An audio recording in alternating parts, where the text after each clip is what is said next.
Checking in with you here on the Eagle Sports Network for the second game here on this windy and cold Saturday afternoon here in Jefferson City. And it's Colton Kaysen, the All-American pitcher, who goes to work on Chris Montes de Oca.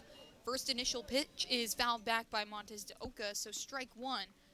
And Colton Kaysen making his second start with Carson-Newman here in 2026 after an outstanding season last year where he was unbelievable. Kicks and fires. Another fastball on the outside, which misses for ball one.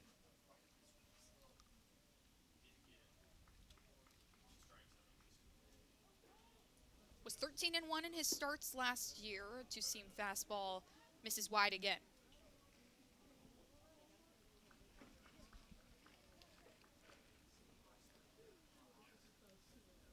Montes de Oca, a little bit of success in the first game. Reached on a fielder's choice in his third at bat, but a strikeout at the hands of Gavin Greiner. Carson-Newman, 3-0, to start the year, and Cedarville 1-3. And he struck him out. First batter, just kidding, 2 strikes. Full count for Chris Montes de Oca. Colton Kaysen trying to get his first initial strikeout and get his day started right. Montes de Oca battles one back as he pushes the outside pitch over the Carson-Newman clubhouse.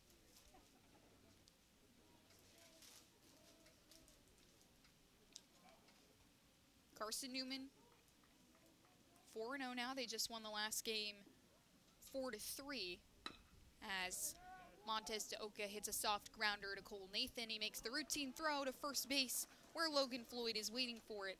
That'll be out number 1 for Colton Kaysen. Defensive lineup in the infield for this 7-inning stretch will be Gibson at third base, Pierce at shortstop, Cole Nathan at second, and Logan Floyd will return to first base. Maddox Green in left field in this 7-inning game. Braxton Smith at center, and Soto Diaz in right as Kaysen fires the first pitch to Caden Wild, the second baseman in this game, and it's a strike.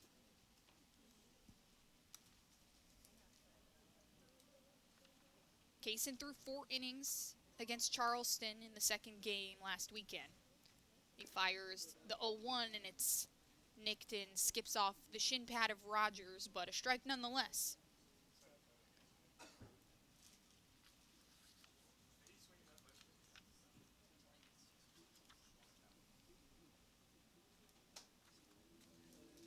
Rogers goes and meets Kaysen at the mound, gives him the ball back.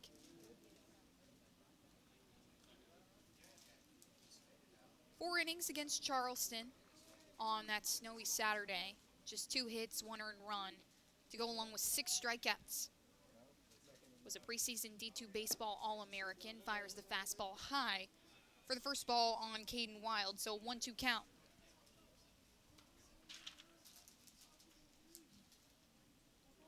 Wild 0 for 4 in the last game. Kaysen fires and jams him up. It's on a line back behind the stands here at the Silver Diamond Baseball Complex. Fans braving the cold, nearly every seat filled in the bleachers here.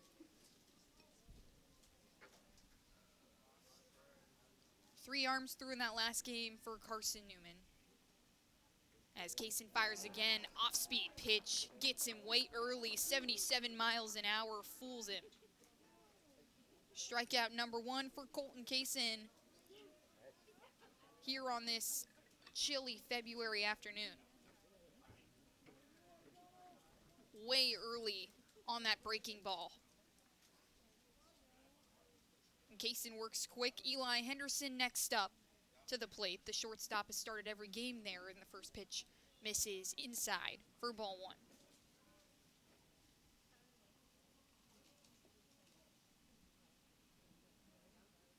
Henderson was 1 for 4 in his at-bats. A 1-0 on the way, and it's a ball that misses low.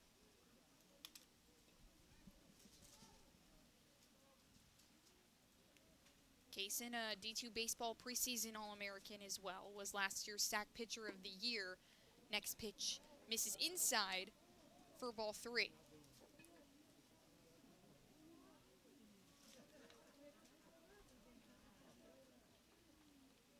Henderson, the junior, one of the more experienced bats in this Cedarville lineup. Next pitch hits the mark on the outside upper half of the zone, so a 3-1 count.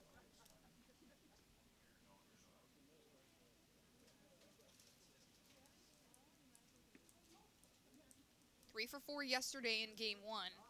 1 for 4 earlier today in the 9-inning game. Next pitch is a strike, another slider. Kayson's relying on that early.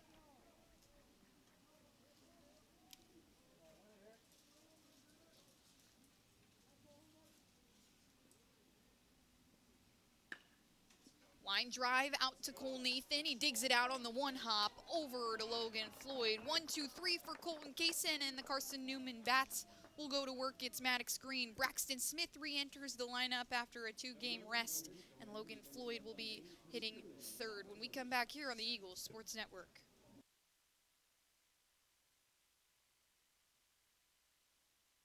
Tri-Light is proud to support Carson-Newman Athletics. We salute the student athletes who are working hard to make great things happen on the field, in the classroom, and in the world. It takes vision, commitment, and teamwork, qualities we share at Tri-Light. Our mission is to provide life-changing opportunities by building a world-class fiber broadband network. If you'd like to learn more, please visit trilight.net or call us at 833-847-0824.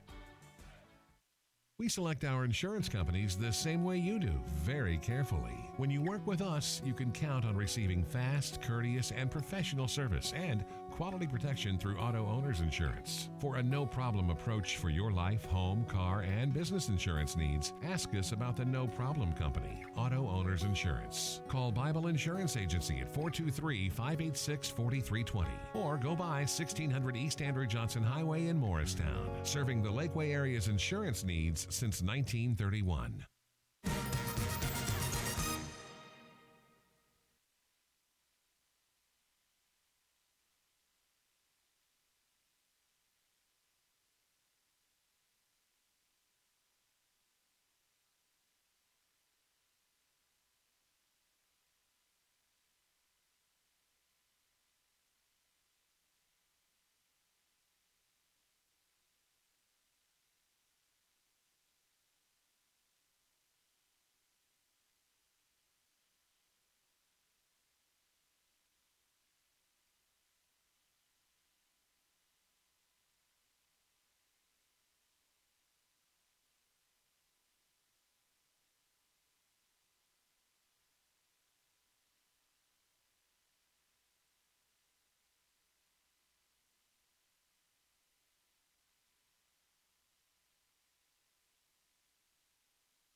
Maddox Green will lead things off here in the bottom of the first. Carson-Newman has been successful in their first innings at the plate.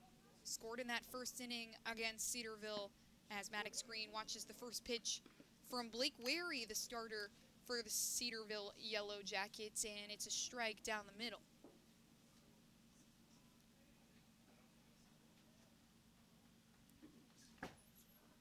Put up a run in the bottom of the first in the last game as the next pitch is in the dirt on Green, and it's a 1-1 count. Wary in his first season with the Yellow Jackets, he transferred over from Butler Community College.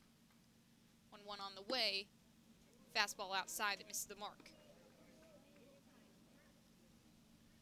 18 relief appearances as a freshman for Butler Community College, a team leading 7 saves, but is asked to make the start here in this 7-inning game. Kicks and fires. Next pitch is a fastball to Green that he knew he should have swung at. So 2-2 for Maddox Green. Green was 0 for 2, but reached a couple of times on a walk and 2 hit by pitches. He's been very selective, and the off-speed pitch doesn't land, so full count for Maddox Green. The freshman, who also plays football here at Carson-Newman, has had to make adjustments really quickly and has done so pretty well. That one misses low and away, and Maddox Green will take his base. So the second time in as many games that Maddox Green has led off by reaching base. And the first walk for Blake Wary. These Cedarville Arms gave up 5 free bases in the first 2 innings of that first game earlier today. And Braxton Smith, who has taken a little bit of a break but is back now playing center field and re-enters the lineup as Green strides off first. The pitch to Smith is a strike down Broadway.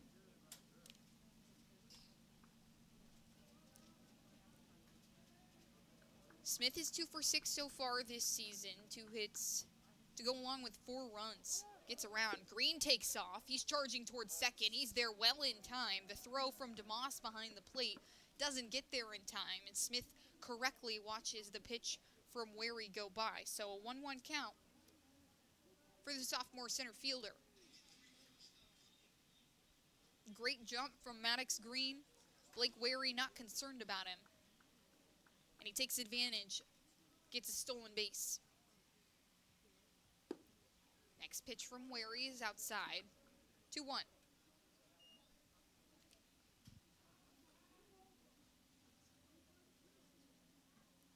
Wary making his first appearance here in 2026 as the starter here against a Carson-Newman offense who has taken advantage and outscored opponents pretty well. Cedarville has pushed him, though. Next pitch is fouled back by Smith for the 2-2.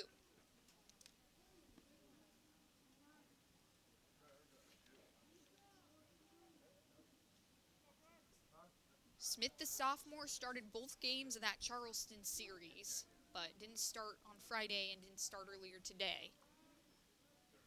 He was batting 8th in the lineup in that game 1 and then got slotted up to the 1-hitter as he watches the next pitch go by correctly. An off-speed pitch that is inside and low on Smith for ball number 3. So full count, Maddox Green on second after he stole. And Braxton Smith a chance to drive in a runner early for Carson-Newman. This is a line drive that might get down. Montez de Oca slows down. It hits the ground, and Maddox Green will be in. Standing up to third base, Braxton Smith held up at first. And so runners on the corner now for Logan Floyd, the first baseman.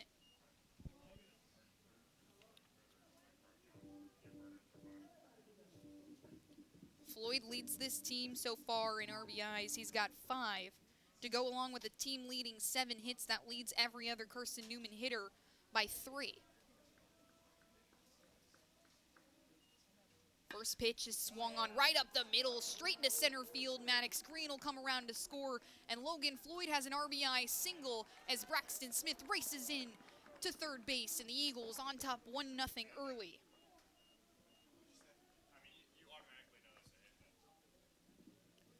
First pitch from Blake Wary, and Logan Floyd cranks it into center.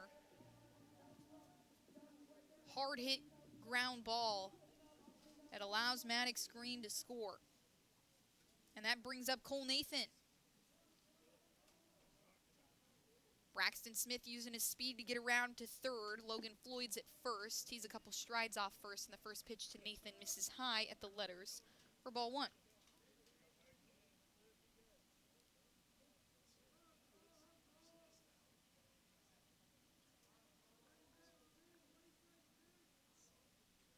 Next pitch is inside and low on Nathan. So 2 balls and no strikes. These Cedarville Arms just trying to find some sort of groove against a Carson-Newman offense that continues to challenge them. Incredibly selective at the plate. Don't strike out a whole lot. Take free bases when they can get them. Next pitch is inside. It hits the inner half of the plate on an 87-mile-an-hour fastball to Cole Nathan. So 2-1. With runners on the corners for the second baseman. Was second on this team in RBIs last year. And this season with runners on base is hitting above 300. He's hit by a pitch after Wary lets that one slip. So bases loaded with nobody out for Bradley Soto Diaz.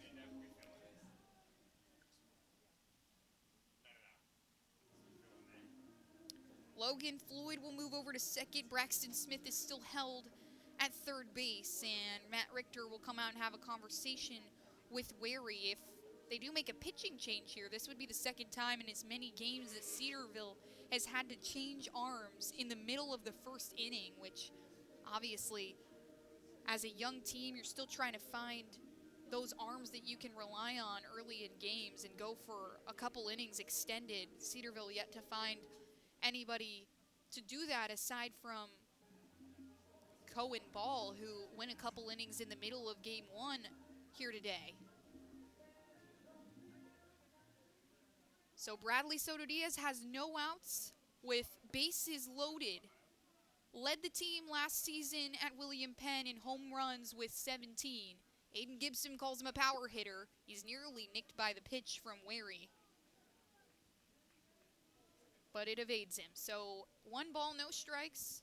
Bases juiced for Bradley Soto Diaz.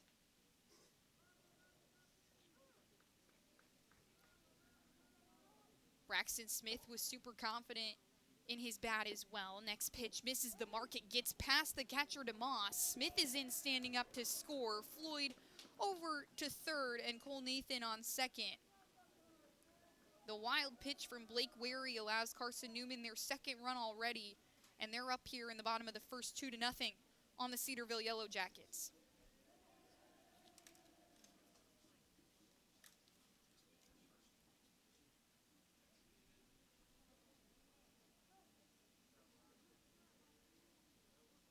So 2-0 count, runners on second and third for Bradley Soto Diaz. Big swing on that one, but he misses.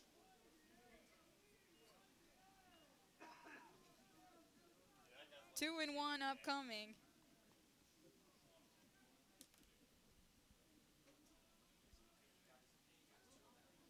Carson-Newman put up 4 runs in the bottom of the first in game one of this 3-game set as well. Chance to do that again, and Soto Diaz is hit by a pitch. 73-mile-an-hour breaking ball that slams Diaz in the back, and he'll go over to first base. So another bases loaded situation for Aiden Gibson.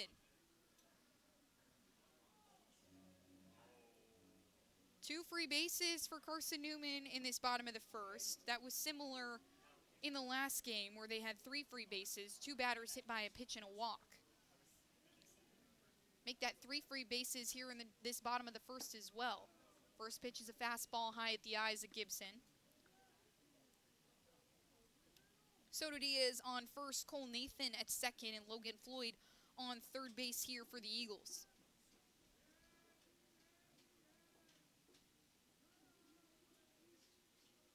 1-0 on the way. Breaking ball misses inside.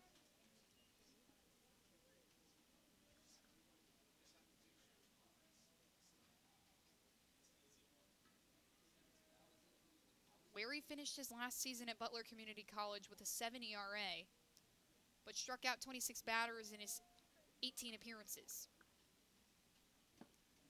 Gibson cuts on one and misses. 2-1 count for the senior captain. Hasn't quite yet found a groove just yet. Has 1 hit in 13 at-bats. Couple of walks, has reached a couple times on some fielder's choices and errors. Here comes the 1-2, and it's lined out to shallow right field, but Depker is underneath it. Logan Floyd races into home, and Cole Nathan is nearly tagged out at third base by Ebling. Instead, he dives in head first and is safe. So an RBI sac fly for Aiden Gibson. His second RBI of the season, and that brings up Ian Hubbard, who makes his first appearance here in 2026 as the DH. 1 out on the board now, and it's runners on the corners for Ian Hubbard. Wary kicks and fires. That one swung on and missed by Hubbard.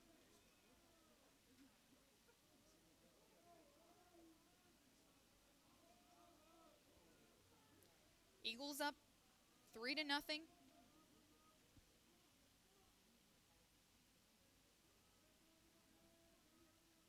Ian Hubbard, the sophomore, gets his first at bat here in 2026, and the next pitch misses inside on the lefty.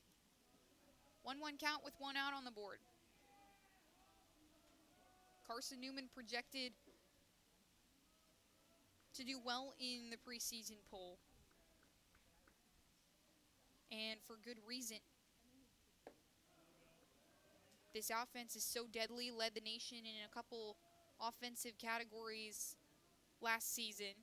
Next pitch to Hubbard misses high for ball 2, so a 2-1 count.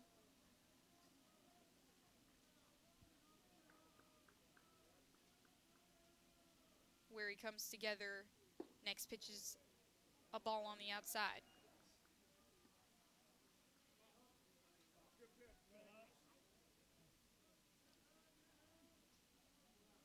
Carson-Newman still playing around with certain spots in their lineup. Have had Tanner Kilgore a lot in the DH spot. Next pitch from Wary misses inside on Hubbard, and he'll take his base. So bases loaded yet again. And that brings up the shortstop, Jono Pierce. Bradley Soto Diaz moves over to second base, and Ian Hubbard will be at first. And that looks like it's going to be the end of Blake Wary's day. We'll get a pitching change when we come back here on the Eagles Sports Network. How do you know you're in a community, not just a town?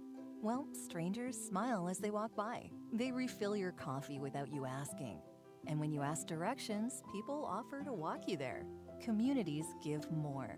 The way you know when you walk into First Bank that you are in a real community bank. Great products, direct access to your local bankers, and relationships that can last a lifetime. Don't just have an account. Have a community with First Bank. Member FDIC. At InterDigital, we strive to be a leading provider of cutting-edge digital and marketing solutions. At InterDigital, we want to help our clients find success. Our team of technology gurus work together to ensure InterDigital continues to progress forward as technology advances. At InterDigital, we make technology work for you. Visit interdigital.com for IT support, web development, virtual tours, graphic design, internet marketing, mobile app, and film production services. InterDigital, laser focused on your success.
Caden Hargis will be the new pitcher for the Cedarville Yellow Jackets, and Jono Pierce has the bases loaded with one out.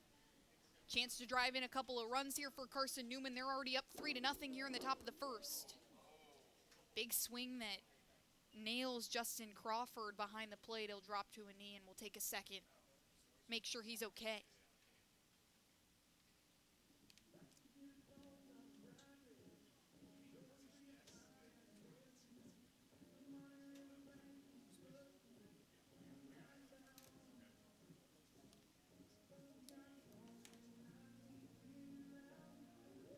lots of free bases for the Eagles that have put them in situations to score early and often.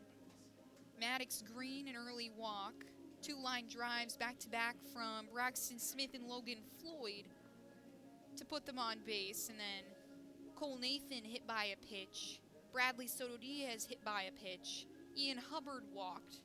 And this has been a trend that the Eagles have taken advantage of so far this season in general. 9 free bases in the game earlier today against the Yellow Jackets. 8 walks in the game yesterday against the Yellow Jackets. 20 walks combined last series against Charleston, and John O. Pierce looks for the 0-1. He floats it into shallow right field. Depker is underneath it. He makes the catch, and all the runners will be held up. So a fly ball that does no damage. Depker was in pretty close to the infield there, so potential throw. And Cole Nathan was at third base, didn't look confident in taking off after the check swing.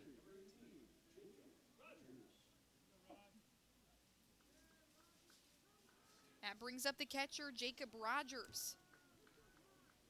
Got his first at bat just yesterday. Cole Nathan takes off, and he's there.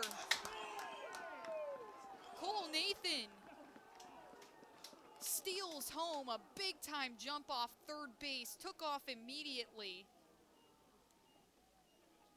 And another run scored for Carson-Newman, make it 4-0. Cole Nathan using all of his speed. Got his hand underneath the glove of DeMoss behind the dish and fired up about it. 4-0 on the stolen base from Cole Nathan. That's the second stolen base here in the bottom of the first. Next pitch to Rogers misses, so 1-1 count for Jacob Rogers with runners at second and third. It's Soto Diaz at third and Ian Hubbard on second. He's got a big lead off second. Soto Diaz is about 2 steps off third. Next pitch to Rogers is a strike that's about at his knees.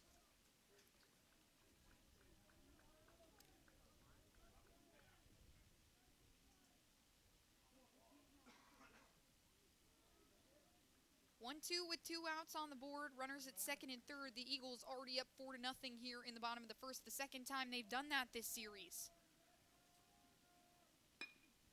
Hard ground ball through the 5-6 gap. It gets under the glove of Henderson, and both runners are going to come in to score. Soto Diaz and Ian Hubbard make it around. A 6-0 lead here for Carson-Newman in the bottom of the first. They've exploded on offense, and Jacob Rogers has himself an RBI single.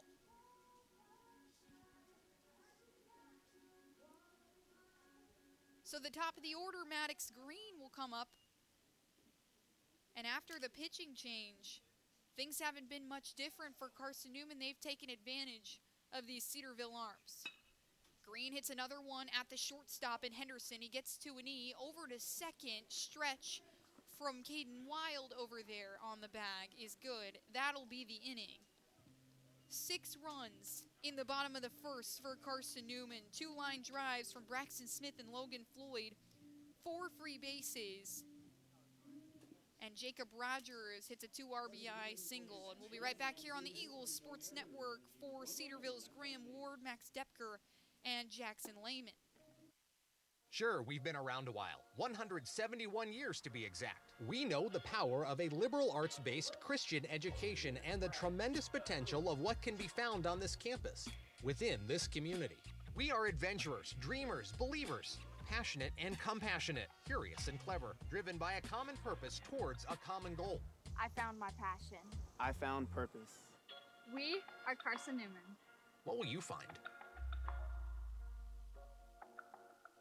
Domino's Pizza in Jefferson City and Morristown wants to help feed your business. When you're hungry at lunch, show your business card at Domino's in Jefferson City and Morristown when you make your purchase for pickup or delivery to get 25% off the entire order. That's 25% off your order at Domino's in Jeff City and Morristown when you show your business card.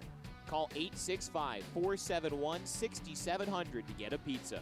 Domino's, the official pizza of the Carson-Newman Eagles.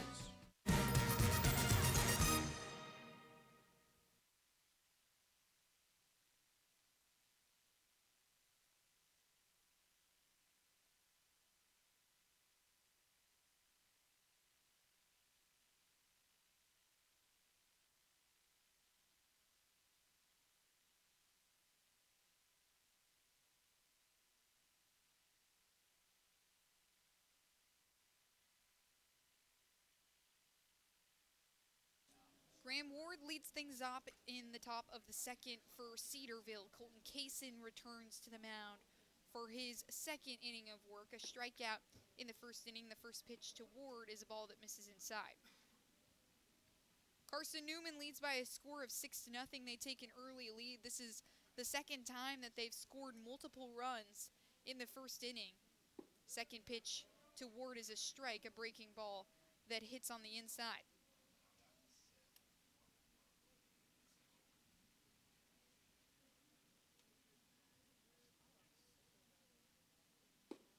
Third pitch from Kaysen is a fastball at 88 miles an hour. Makes it 1-2 on Ward, the freshman.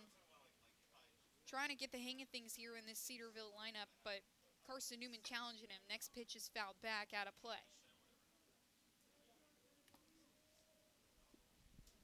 This is going to be a dangerous Carson-Newman team this year, especially with the strong starting pitching. You saw Christian Henderson in the first game earlier today went for 6 innings, a couple of really good strikeouts and 1-run ball.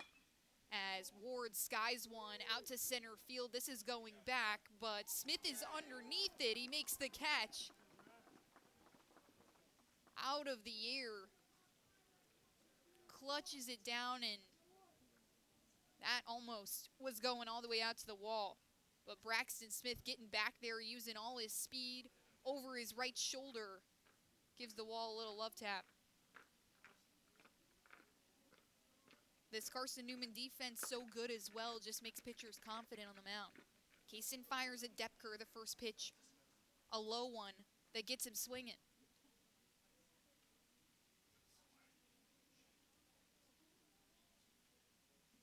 Kaysen comes together, the 0-1 on the way, and it's right up the middle. A little dribbler to Kaysen. He gets to a knee, tosses it over to Floyd at first. That's out number 2 of the inning. Depker almost looked like he couldn't decide on that one. Eventually, just kind of leaked it right to Kaysen. Good job to be aware there. Good reactionary. And that brings up Jackson Lehman, who's making his first appearance in this series as the DH. Kaysen fires away at him, a breaking ball on the outside half of the plate. Hits the black, and it's a strike.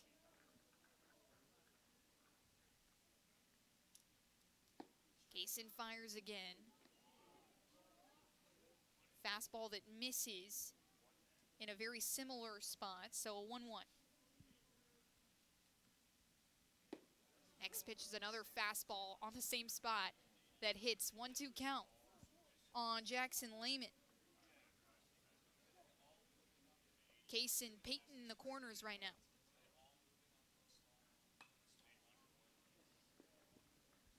That one fouled back off the bat of Lehman. Just one strike away from Kaysen's second strikeout of the afternoon. Had 6 in his first appearance against Charleston, and that'll be a strikeout for Colton Kaysen. Rogers dropped it. Didn't matter. Tagged Lehman out, and that's strikeout number 2. So Kaysen sits him down in order for the second inning in a row. And Carson-Newman's bats will get back to work here in the bottom of the second. It's Braxton Smith, Logan Floyd, and Cole Nathan when we come back on the Eagles Sports Network. Domino's Pizza in Jefferson City has deals for Carson-Newman students. Bring in your valid student ID when you order for pickup or delivery, and Domino's in Jefferson City will give you a steaming hot large one-topping pizza for $4.99. That's a large one-topping pizza for Carson-Newman students for $4.99 at Domino's in Jeff City. Call 865-471-6700 to order. That's 865-471-6700. Domino's, the official pizza of the Carson-Newman Eagles. Okay, let's see. I'm ready to do this. Carson-Newman. It's been around since 1851. Lots of flexible online programs. Wow. World-class accredited academics. A faith and learning environment with professors who really care about me. A top 10 best value school. Carson-Newman gives $48 million a year in financial aid. This is the perfect place. I'm in.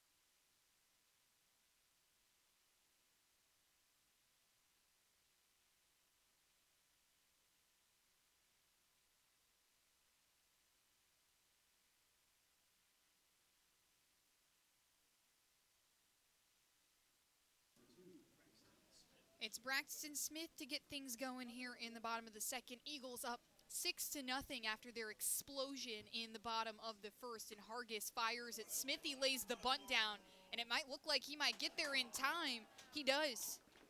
Ebling hangs on to it. Didn't want to risk the throw as Braxton Smith uses all of his speed to get over there to first. A leadoff bunt, and the Eagles playing small ball here to get things going here in the bottom of the second, keeping Cedarville on their toes. Couple of fun plays that the Eagle hitters have gotten to take advantage of. The sac bunt from Smith, one of them. Last inning, Cole Nathan stole home, not something you see too often, and now Logan Floyd gets his first look at Hargis. First pitch is a ball outside. Logan Floyd has now reached base in 39 consecutive games for the Eagles after his line drive to center field and his first at-bat that knocked in Maddox Green. He hits another one deep out to left center field. It hits the top of the wall. Oh my goodness, if that was to right field, that would have been over. Braxton Smith jogs into home plate. Logan Floyd is standing up to second. Golf swings away.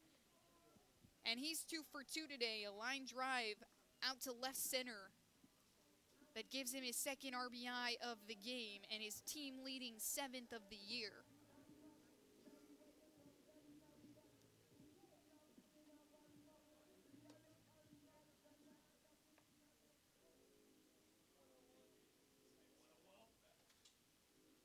.101 off the bat from Logan Floyd.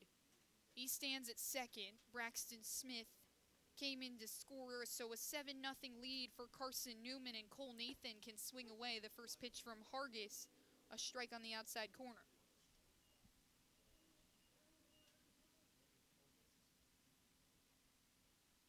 Eagles exploding on offense.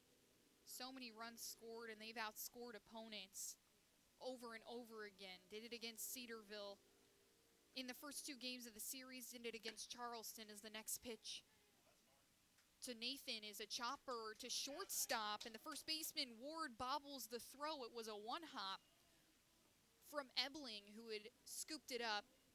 Logan Floyd is still on second base, but Cole Nathan at first after the error on the pick from Graham Ward, the first baseman. Ward switching over from corner to corner. He played third base in both of the first 2 games against Carson-Newman. And Sage Ebling, the new third baseman. Henderson still at shortstop. Caden Wild, the second baseman, after he caught for the first 2 games against Carson-Newman. And Bradley Soto-Diaz watches the first pitch from Hargis outside.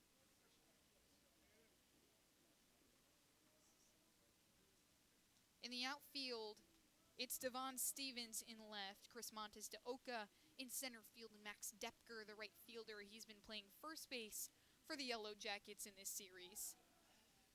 Hargis goes over to Floyd at second. Nothing there. Nathan is still on first, and Bradley Soto-Diaz, who was hit by a pitch in his first at-bat, gets a chance with Logan Floyd in scoring position.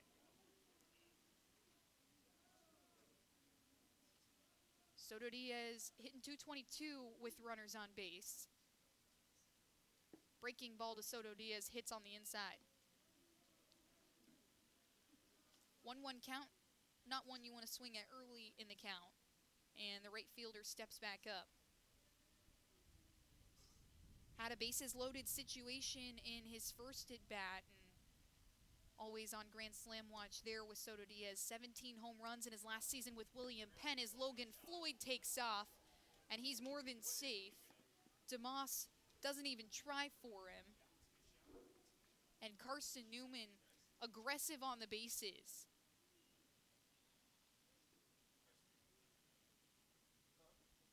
Three stolen bases for Cole Nathan, one for Logan Floyd. They're both on the bases currently. They sit on the corners.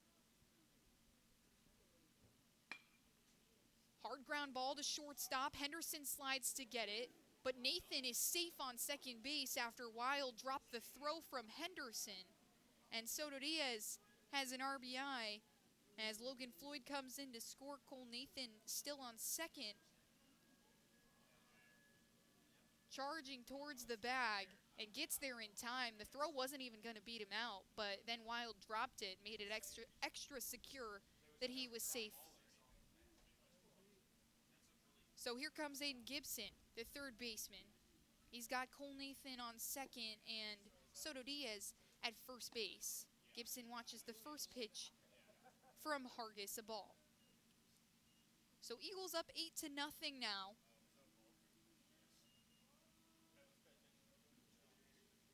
Hargis comes together, and Gibson looking maybe for his second RBI of the day. Hit a sac fly in his first at bat that drove in one of the Eagles runners.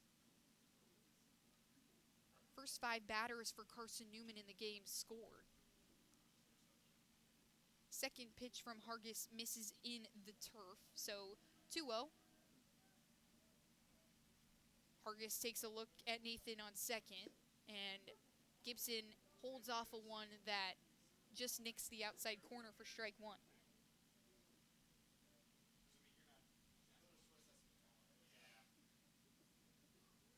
So many good hitters in the Eagle dugout too. Aiden Gibson saying that they just haven't had depth like this before, and it becomes incredibly hard to decide who's going to be in the lineup. Gibson holds off a breaking ball that misses outside, so a 3-1 count for the senior captain.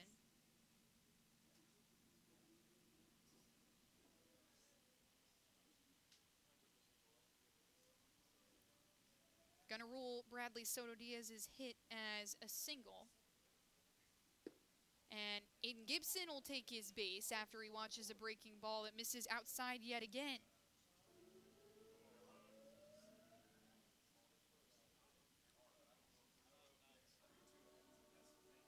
So the fifth free base this game loads him up for Ian Hubbard. Second time he's been in this situation before. After Logan Floyd would score, Cole Nathan would come in after he stole home. And we'll get a pitching change here. Take a quick break here on the Eagles Sports Network.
Ian Hubbard has bases loaded with no outs.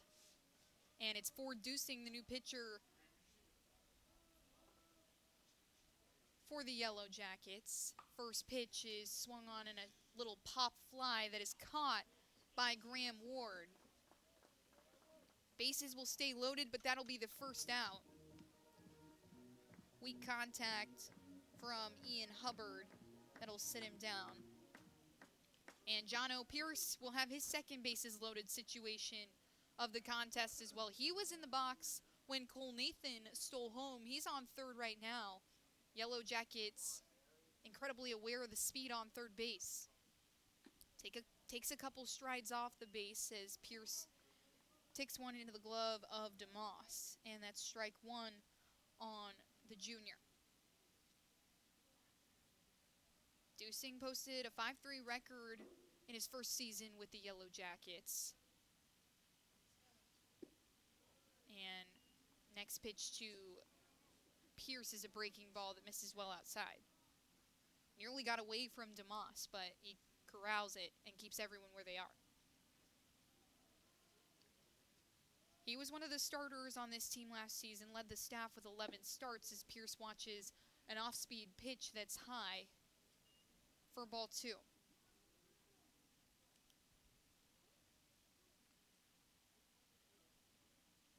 Pierce flew out to right field in his first at-bat. He had bases loaded, then Jacob Rogers would come up and score the two runners that were still on the bases. Next pitch misses low from Dusing, and it's a 3-1 count on Pierce. He can pick his pitch.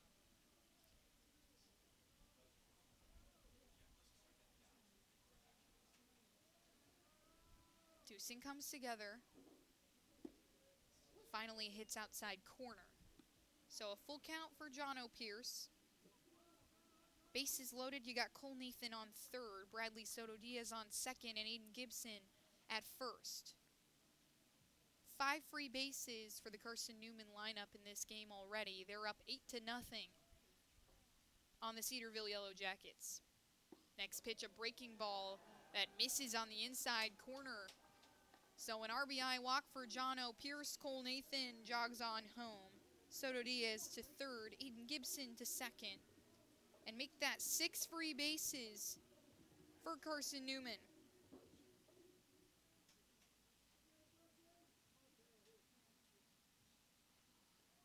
Four walks, 2 batters hit by a pitch, and Jacob Rogers looks to do more of the same of what he did in the first inning. A bases clearing single that brought 2 runners around to score. He leads the team in this game in RBIs. First pitch misses well outside. 1-0 count for Rogers. He had a 1-2 count when he hit a hard ground ball out to left field that got under the glove of Eli Henderson at shortstop. Pierce well off first, and the pitch gets behind DeMoss.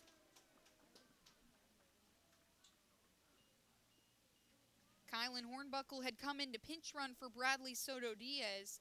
He comes home to score. Aiden Gibson gets over to third base, and Jono Pierce to second.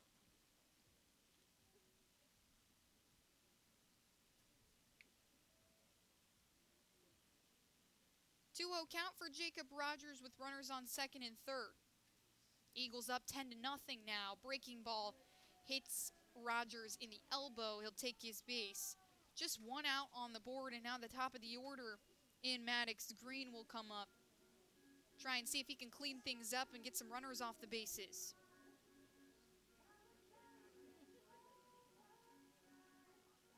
Cedarville arms struggling with command, just hitting batters all over the place and walking Carson-Newman runners that are so aggressive on the base paths.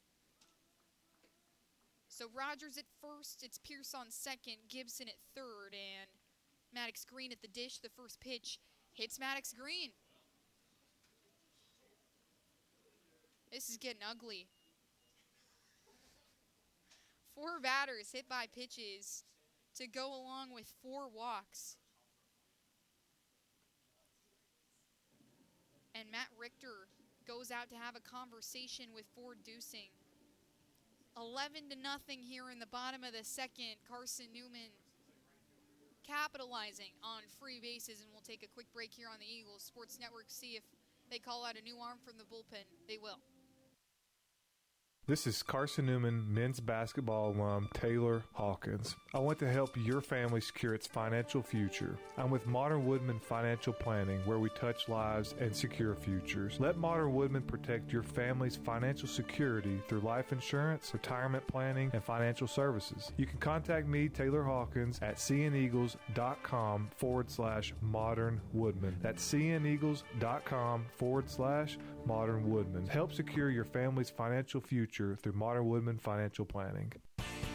The #1 source for Carson-Newman athletics gear is shopseeandeagles.com, where you can find gear from Adidas, Columbia, Nike, and Under Armour.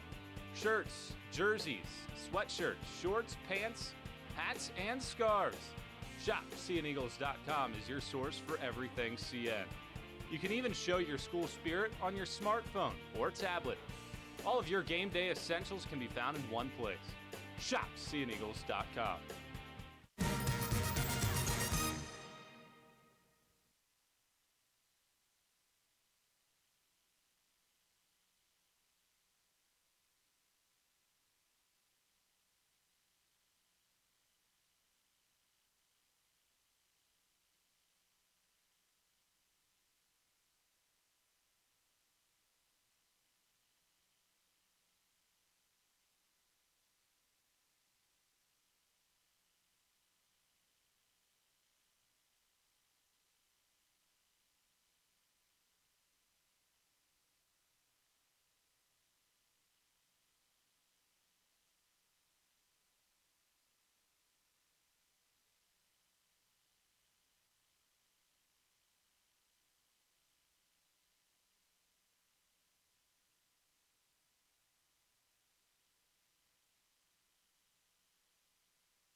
Braxton Smith will take things over here with one out and bases loaded for Austin Plisky, the freshman. Braxton Smith ropes one up the third baseline, and Jono Pierce falls to the deck to avoid being drilled. It gets foul as Smith was early on that pitch. Good job, Jono. Dodges out of the way of that one, and Braxton Smith will line up again. This one well outside, and it misses for ball one.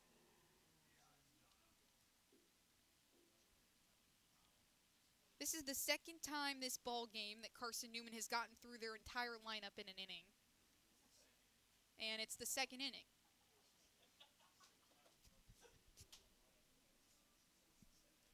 "15 different arms for Cedarville have thrown in this series. 9 different arms here today. 5 in the first game, now 4 here in the second game. Next pitch misses low in the turf. So 2-1 count on Braxton Smith. Bases loaded. It's Maddox Green at first, Pierce at second, and Smith hits a hard one over the glove of Eli Henderson. Jono Pierce will come in to score. Maddox Green will hold up after he overruns second. And now everyone's going to have to be in a rundown. Nope, they're just going to let Braxton Smith get tagged out between first and second. Maddox Green was held up by Tom Griffin at second base. Jacob Rogers was held up at third by Tom Griffin, and then Braxton Smith, who was looking for extra bases, is tagged out in between second and first. So that brings up Trace Alexander, the pinch hitter, to hit. Pilsky fires, and it's high at the eyes of Alexander. He comes in to pinch hit for Logan Floyd. Floyd already with 2 RBIs in this game. He's 1 for 1, or 2 for 2 make that. Now Alexander will get a chance in his first at bat here in 2026, and he's nearly hit. It goes over his shoulders and misses him completely.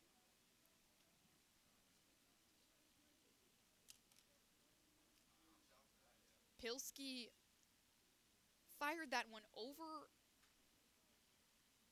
his left shoulder. Pilski goes down the middle now. It's a hard ground ball to Ebling. He makes the throw to first base, and that's 3 outs. 6 runs in each of the first 2 innings for Carson-Newman. They lead 12-0 after they've made it around the order in each of the innings that they've played. And Colton Kaysen will get back to work here in the top of the 3rd with Devon Stevens, who hit a home run in Game 1, Danny DeMoss, and Sage Ebling due up.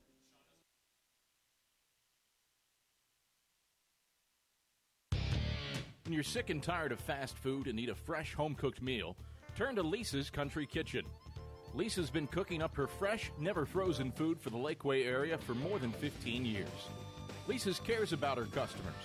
You may enter a stranger, but you'll leave a friend. From foot-long hot dogs to juicy steaks, Lisa's has the best food for the best prices. Lisa's Country Kitchen on Route 92 off Old Andrew Johnson Highway. The best food for the best prices. Serving East Tennessee for 40 years, Magaha Electric is the perfect choice for all your electrical projects. Magaha Electric specializes in commercial, retail, manufacturing, residential, and industrial contracting needs. Magaha Electric can provide superior service, technical know-how, and realistic budgeting for any size project in a timely, cost-effective manner. Visit MagahaElectric.com for all your electrical contracting needs. Magaha Electric, your East Tennessee electrical contracting source.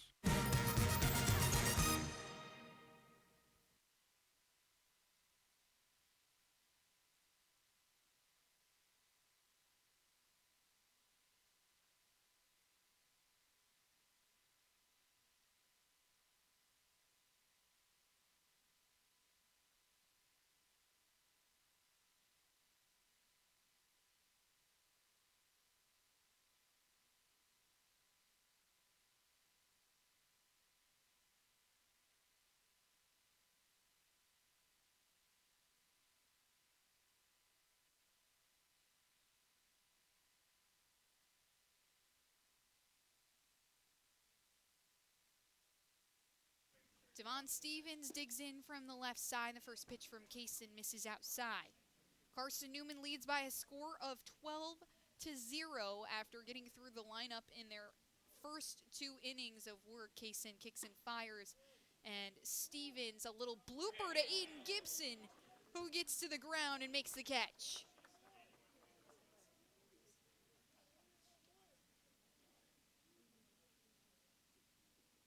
Smooth over there by the senior captain as he slides and makes a great grab to help his pitcher out early in the top of the 3rd.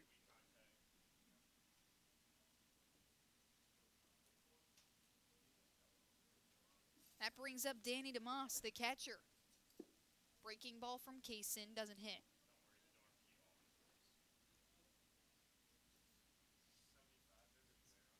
Eagles working these Yellow Jacket arms really well as Kaysen fires away at DeMoss again, misses outside. Some room for Kaysen to gain some confidence too with maybe some other pitches he's not as confident with, although the D2 Baseball preseason All-American pretty confident in what stuff he has. Fires away again the breaking ball that hits this time 76 miles an hour. 20 inches of horizontal movement. For a 2-1 count on DeMoss. Next pitch is cut on and missed. Make it 2-2 for DeMoss.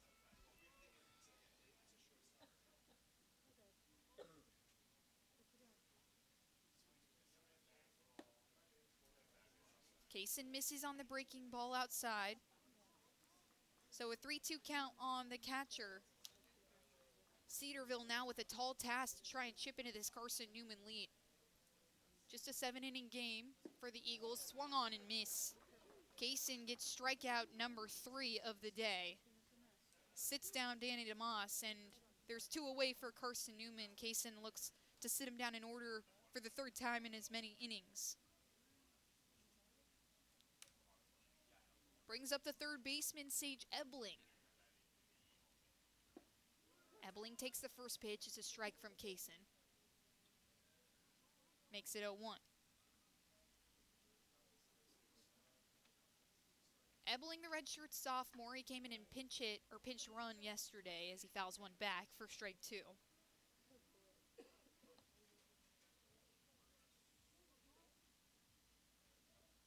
And he steps back in from the left side. Lots of young guns in this Cedarville lineup. Super young team, lots of sophomores. Kaysen fires, misses outside.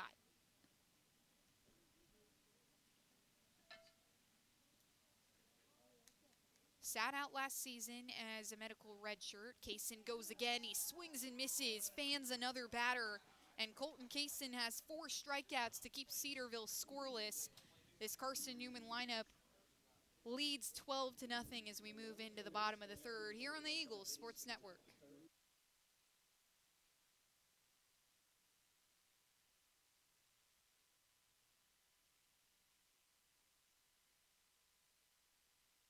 There's something about a small community that unites us, whether it's cheering on our favorite team or the way we come together in a crisis. Small communities are made up of people with big hearts. We're dedicated to hard work and innovation through sunny days and stormy nights. AEC is always here, powering the people and the places that make our community a spectacular place to call home. AEC, power what matters most. Insurance, it's about people, not things. It's about security. It's about confidence. It's about relationships. It's about trust. It's about you.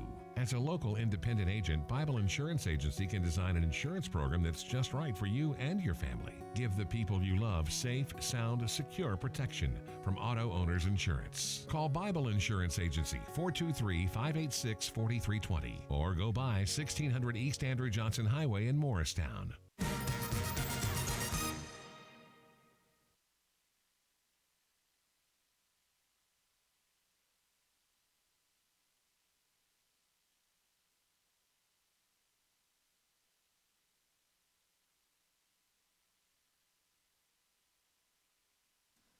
Austin Pilsky back to work on the mound for the Yellow Jackets, and it's Sean Stripmatter to dig in from the right side.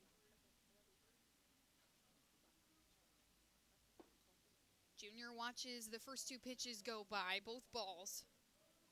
So a 2-2 count. He's batting for Cole Nathan. Eagles are up 12-0 here in the bottom of the 3rd as he fouls one back for the first strike.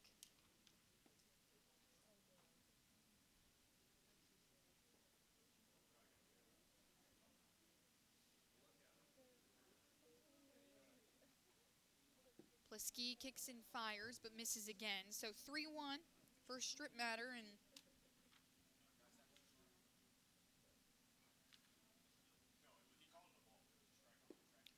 another off speed that misses, so Stripmatter will take his base.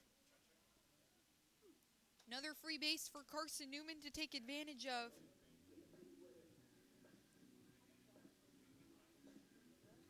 And we're going to get a whole new look for this Carson-Newman lineup as Kylan Hornbuckle, who had come in for Bradley Soto Diaz, will get a chance at the dish. He's hit a couple of times already in 2026, but this is first real opportunity to settle in and have a confident look. Hornbuckle, the sophomore, watches the first pitch from Plisky, a strike outside.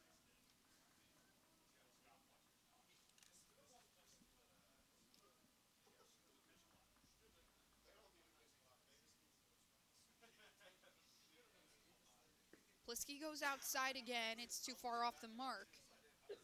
So 1 ball, 1 strike on Kylan Hornbuckle. Stripmatter is at first, excuse me. 1-1 on the way for Hornbuckle. Cuts and misses, but it's battled back. Makes it 1-2 for Hornbuckle.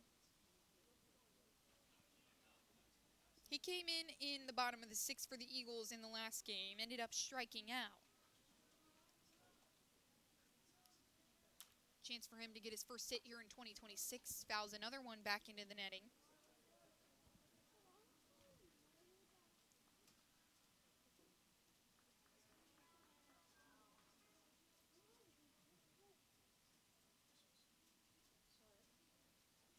One-two count for Hornbuckle.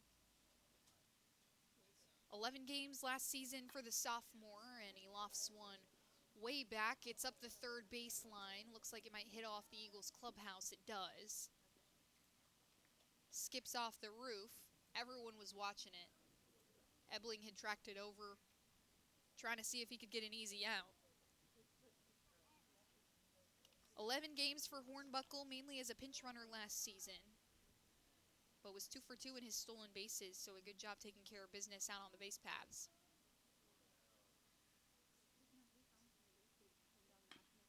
Plisky gives him one right down the middle, a little high. It comes off the bottom half of his bat.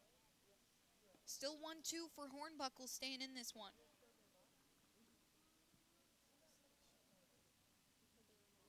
One hit in his Carson-Newman career came last season in his first at bat. Hornbuckle watches an off speed outside. Good take from the sophomore. So make it 2-2. Strip matter is at first, and Hornbuckle waves through one. Strikeout for Austin Plisky. Just the first for the Carson-Newman lineup in this game. And the second strikeout of the year for Kylan Hornbuckle. Brings up Aiden Gibson. Third baseman has struggled a little bit early on in this season, but was so good last year. A mainstay in this Carson-Newman lineup for his strong defense. The first pitch is a strike down the middle to Gibson. 13-1 before this game. Walked and hit a sac fly in his earlier at-bats in this outing. He cuts through one, tries to pull back, but is unsuccessful. So no balls and 2 strikes on the senior Gibson. Does a lot of things right out there. Has a really good head on his shoulders. And that's why Coach Griffin selects him as a captain this season. Soft little ground ball that gets through the 5-6 gap. It evades Henderson. Strip matters at second, and Gibson has his first hit of the day.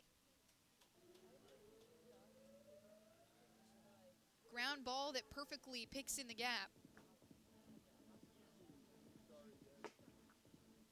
And Ian Hubbard, the DH, with a chance with strip matter in scoring position. One out on the board.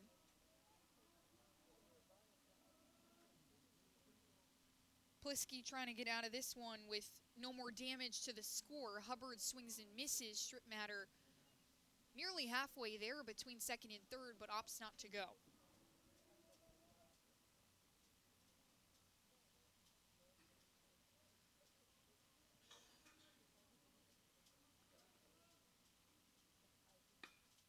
Plisky delivers, and it's lofted out to left field. Stevens trying to read it. Had to take a couple last-minute shuffles to the left side, but makes the catch. 2 away for Austin Plisky, and strip matter still at second. Gibson is on first. Ian Hubbard is 0 for 2 with a walk, and now Jono Pierce can step in and go to work.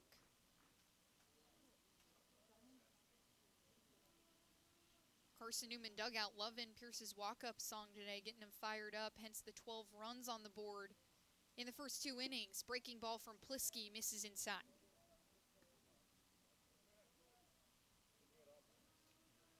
Pierce flew out to right field in his first at-bat and then walked in his second at-bat. He would eventually come around to score. Aiden Gibson has called him just the perfect fit for Carson-Newman at shortstop, a complete utility guy as he waves through that one. So 1 ball, 1 strike on Jono Pierce. Says he can do it all, though, whether it's hitting, laying a bunt down, or making a diving play. Super fast around the base paths, too, and was a preseason player to watch for good reason. Next pitch to Pierce, misses low and away. 2 balls, 1 strike on the shortstop. Was 2 for 6 in his first 2 games. Since then is 3 for 12. And make that 3 for 13 with the fly out in the first inning. He cuts on 1 and it chops back towards the Carson-Newman dugout. 2 balls, 2 strikes on Jono Pierce with runners on first and second. It's Gibson at first, Strip Matter at second.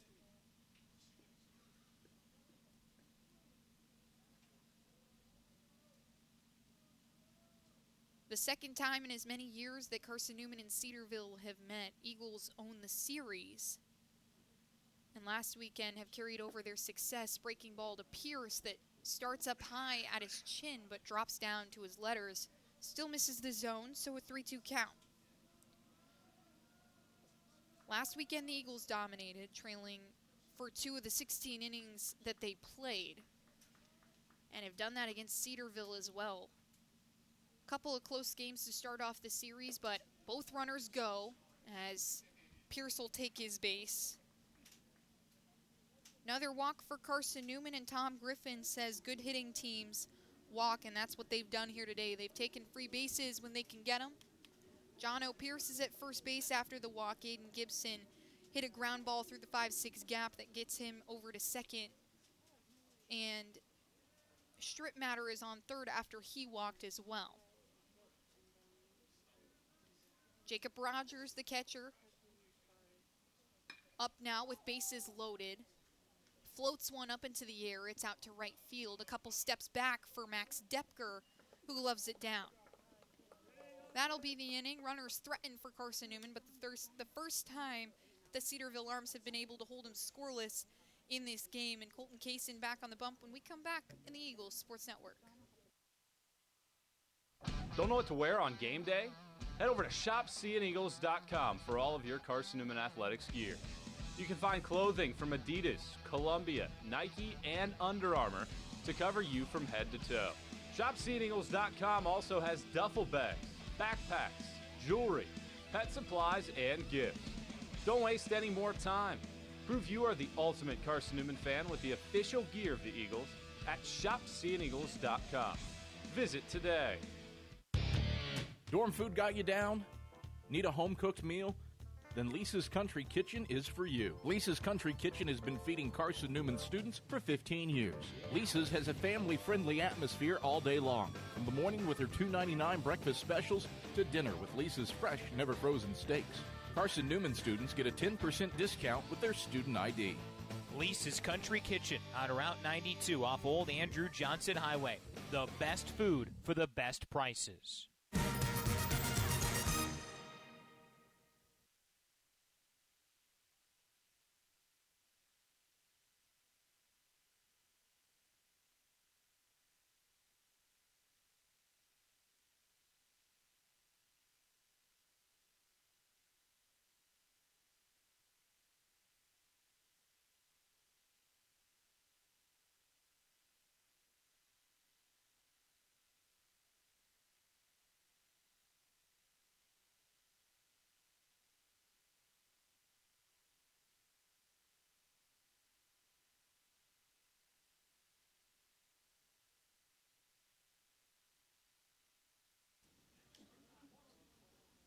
Chris Montez de Oca in on the left side to face off against Colton Kaysen for the second time this game. He has led off in every game of the series against Carson-Newman. The center fielder grounded out to second base in his first at bat, and he cuts on the first pitch from Kaysen, but it's fouled back.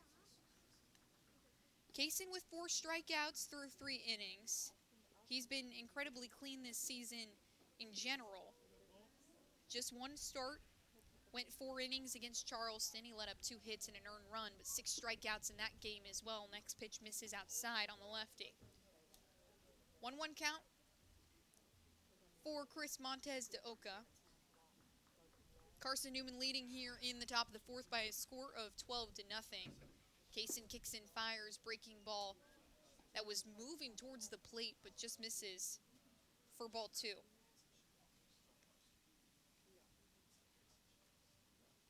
After that first game was sitting below a 1 whip as Montez de Oca hits one right up the line, a ground ball that gets past Colton Evans at first base. It's going to roll all the way out to right field where Kylan Hornbuckle scoops it up, and Montez de Oca, with his second double of the series, he leads the team in that category. He has 3 already this season.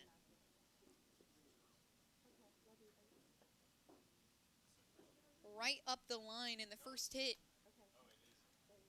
for Cedarville in this game. The first one allowed by Colton Kaysen. So Caden Wild gets a chance to swing with a runner in scoring position now. Colton Kaysen, first chance to put a couple batters away with a runner in scoring position. We're going to throw in a pinch runner for Montez de Oca in Riley Finkelstein. He's stolen a couple bases already this season, and pinch hitter for Caden Wild actually as well is Declan Rivero. Wild was really good in the first series for the Yellow Jackets, but has just come up empty a couple of times, so Rivero gets a chance.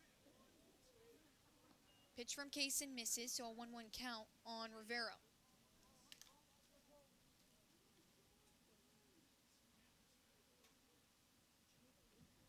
Finkelstein is at second. Colton Kaysen gives him a look. He's well off the bag, and Rivero fans through one. Strike 2.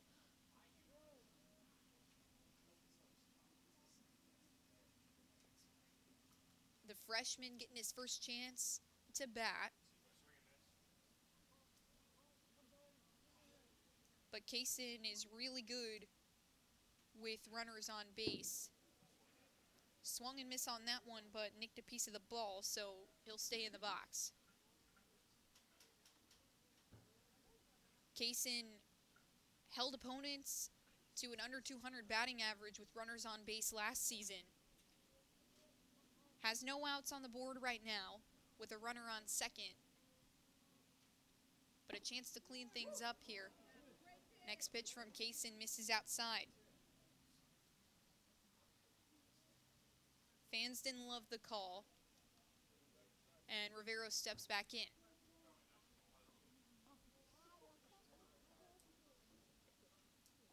Two on the way.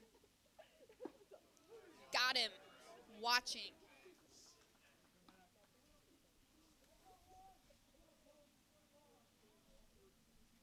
Burned him on the fastball, 88 miles an hour, and Colton Kaysen has his 5th strikeout of the day.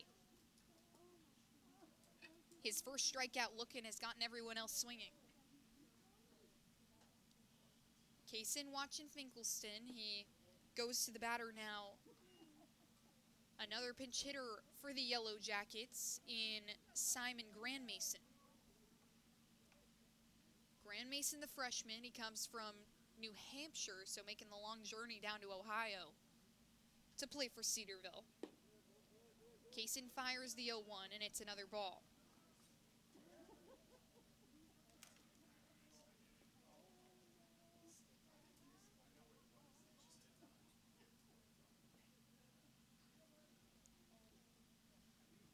From Kaysen, ends up hitting Grandmason, so he'll take his base and there will be runners on first and second. Finkelstein is at second. He came in to pinch run for Chris Montez de Oca after he hit a double up the right field line. And Grandmason hit by a pitch. Just the second time that Kaysen has done that this season.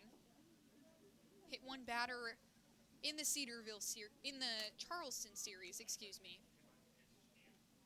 And now Graham Ward, the freshman, goes back to work. He flew out to center field in his first at bat. A great catch by Braxton Smith, and the first pitch from Kaysen misses inside for ball 1.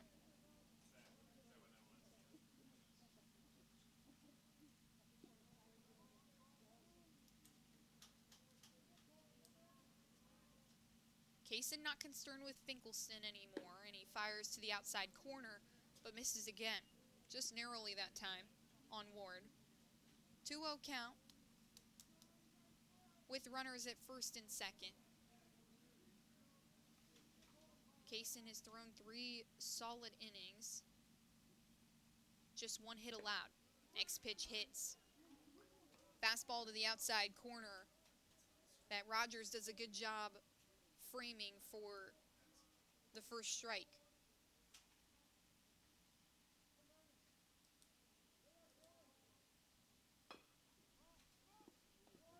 Ward just a soft little dribbler, and Kaysen will go to second base. He gets Grand Mason. So 2 outs on the board after the strikeout from Rivero, and then Graham reaches on the fielder's choice. Kaysen opts for Grand Mason at second. Didn't get the leadoff runner in Finkelstein. He's at third base. So runners on the corners for the Yellow Jackets. And it's Max Depker who hit a home run yesterday that just slices one over to the shortstop. Pierce throw over to first base is in time. Evans makes the stretch. And another scoreless inning for Cedarville. This time it took a couple of batters, but Kaysen sits him down. 5 batters in the 4th inning, and Carson-Newman will go back to work on offense in the bottom of the 4th. It's still 12-0 here on the Eagles Sports Network. Tri-Light is proud to support Carson-Newman Athletics. We salute the student athletes who are working hard to make great things happen on the field, in the classroom, and in the world. It takes vision, commitment, and teamwork, qualities we share at Tri-Light. Our mission is to provide life-changing opportunities by building a world-class fiber broadband network. If you'd like to learn more, please visit trilight.net or call us at 833-847-0824. We select our insurance companies the same way you do, very carefully. When you work with us, you can count on receiving fast, courteous, and professional service and quality protection through auto owner's insurance. For a no-problem approach for your life, home, car, and business insurance needs, ask us about the No Problem Company, Auto Owner's Insurance. Call Bible Insurance Agency at 423-586-4320 or go by 1600 East Andrew Johnson Highway in Morristown, serving the Lakeway area's insurance needs since 1931.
Maddox Green, the hitter here in the bottom of the 4th. He faces the new pitcher who's come out onto the mound, Kyle Watson.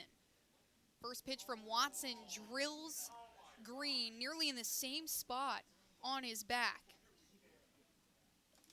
And Green, the freshman, has been hit by a pitch 4 different times today, including that first game. He was hit by a pitch in each of his 2 at-bats, first 2, and has been hit in each of the 2 last at-bats.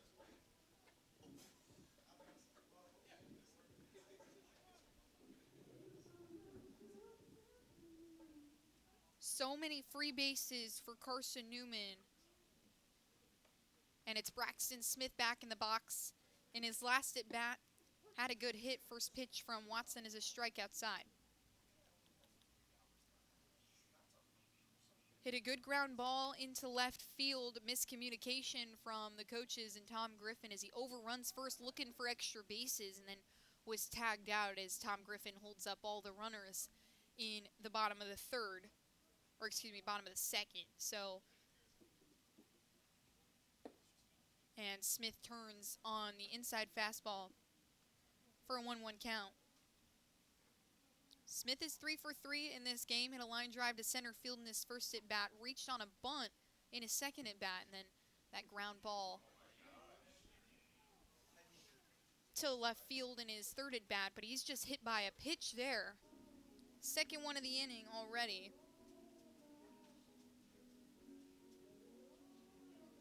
And Tom Griffin is talking to Jason White over there in the bullpen, asking what's going on.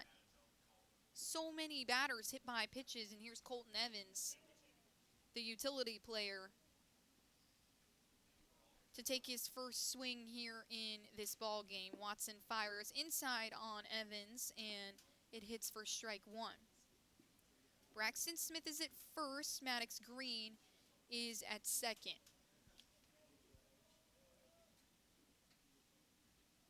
Tom Griffin hollering stuff at Maddox Green on second base. He takes a couple jumps off, and Evans watches the breaking ball from Watson that nearly gets away from DeMoss behind the dish.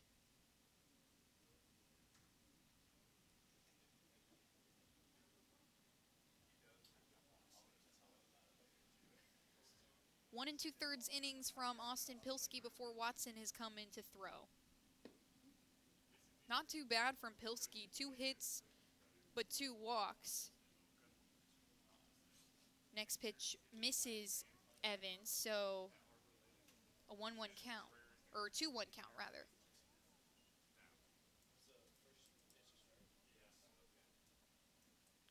Watson fires. It's away again. 3-1 on Evans. Tom Griffin getting to make some substitutions here in this ball game, up 12-0. 7 hits for the Eagles in this game already, and Evans gets a chance for some RBIs. Turns on one after it comes inside and misses, so a walk here. 3 free bases in the first 3 batters in the bottom of the fourth for Carson-Newman. And that'll be the end of Watson's day. So we'll take a break here on the Eagles Sports Network, see who the Yellow Jackets go to their 6th arm here in just 4 innings. How do you know you're in a community, not just a town? Well, strangers smile as they walk by. They refill your coffee without you asking. And when you ask directions, people offer to walk you there. Communities give more.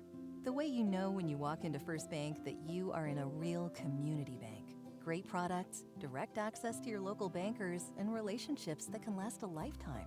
Don't just have an account. Have a community with First Bank. Member FDIC. At InterDigital, we strive to be a leading provider of cutting-edge digital and marketing solutions. At InterDigital, we want to help our clients find success. Our team of technology gurus work together to ensure InterDigital continues to progress forward as technology advances. At InterDigital, we make technology work for you. Visit interdigital.com for IT support, web development, virtual tours, graphic design, internet marketing, mobile app, and film production services. InterDigital, laser focused on your success.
Sean Stripmatter up on in the box, and it's Trey Tipton, who played right field in Game 1 for the Yellow Jackets, that will take the mound for Cedarville. Bases are loaded for Stripmatter, and he swings on the first one. It's up the middle, but it's gobbled up by Finkelstein, and a double play for Cedarville there, as Evans is out at second and then Stripmatter at first, but that's not before Maddox Green can come around to score.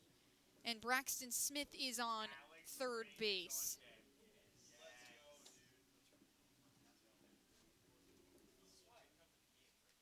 So the 6-4-3 double play leads to Kylan Hornbuckle's second at bat. And the first pitch is a ball that gets away from Trey Tipton.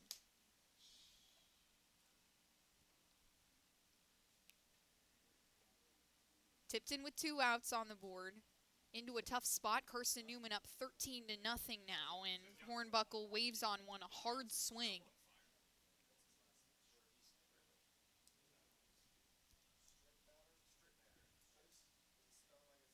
One count for Hornbuckle, and it's Braxton Smith at third base. Hornbuckle elevates one up the right field line, but it falls foul.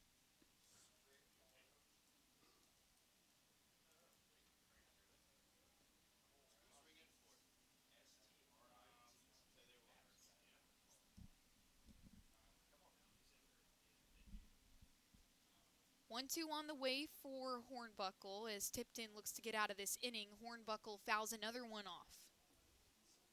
He did this in his last at-bat too. Was down 1-2 in the count and then hit 2 foul balls before eventually he did strike out. Struck out in the first game as well, trying to get his first hit.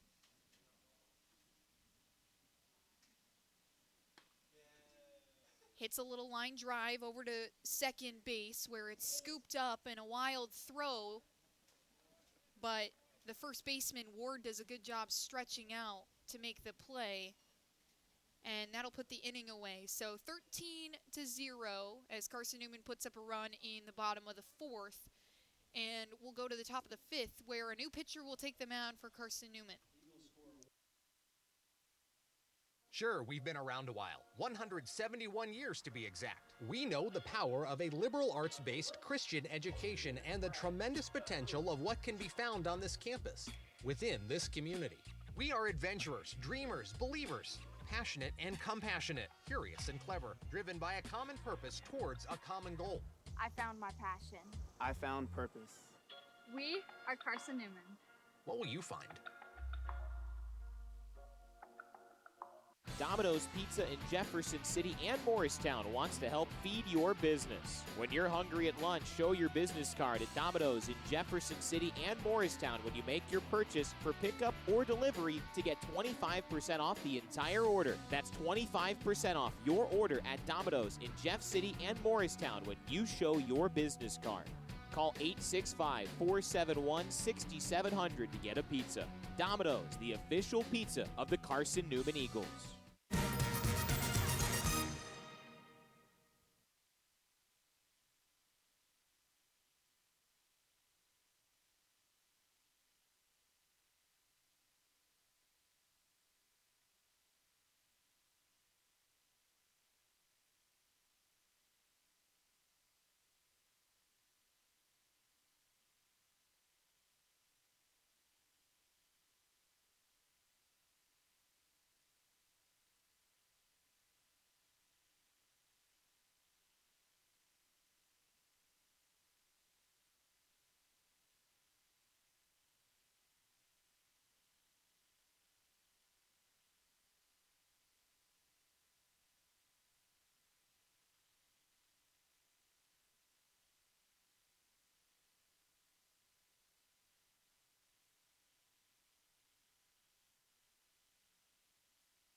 Jacob Rogers, the senior pitcher, takes over for Colton Kaysen as Lehman. Fans on the first pitch from Rogers for strike 1. It's Lehman, Stevens, and DeMoss due up.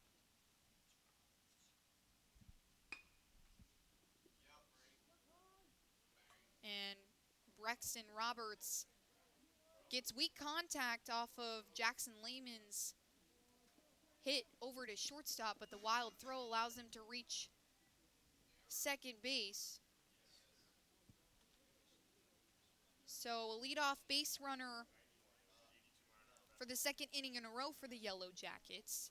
And Lehman, the DH, gets over to second.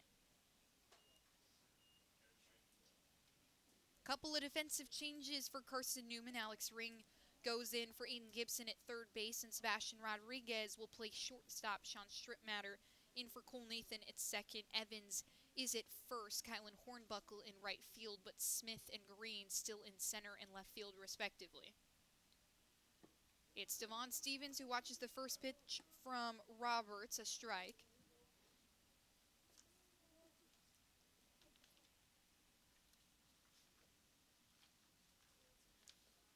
Roberts, his first appearance here in 2026, fires inside, and Stevens has to dodge out of the way. So make it 1-1 on Stevens. Another good day for Colton Kaysen, 5 strikeouts in 4 innings of work.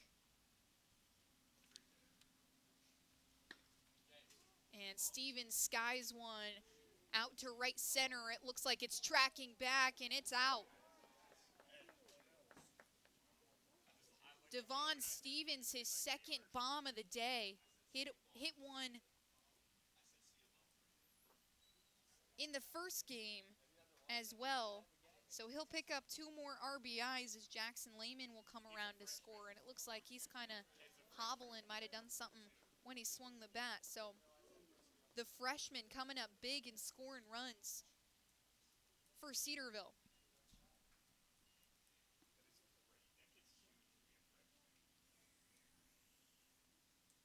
Lehman from Rochester, New York, just a huge addition for Cedarville.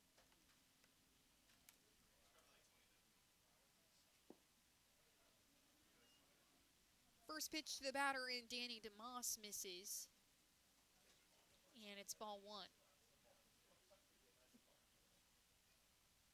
DeMoss swings on the second one. He waves about halfway before he tries to pull back, but Roberts got him. So a 1-1 count.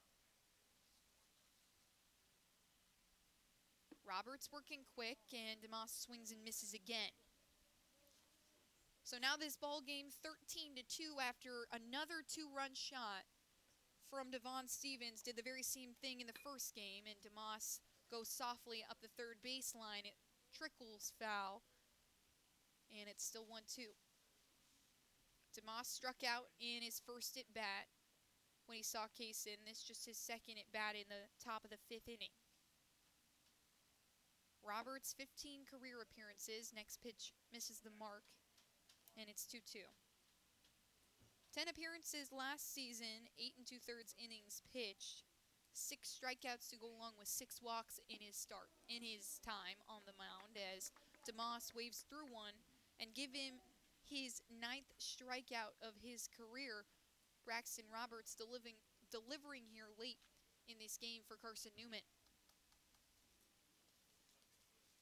Eagles haven't had to worry too much about managing the bullpen as the starters have taken care of business, and Roberts fires on Sage Ebling and misses. 1 ball, no strikes on Sage Ebling. We got 1 out on the board here at the Silver Diamond Baseball Complex. Cedarville has put up 2 runs here in the top of the 5th after the Stevens home run as Roberts misfires again, and it's 2-0. Fastball, slider, and a splitter in his arsenal. Righty stands at 6 foot tall and misses again. So 3 balls, no strikes on Sage Ebling.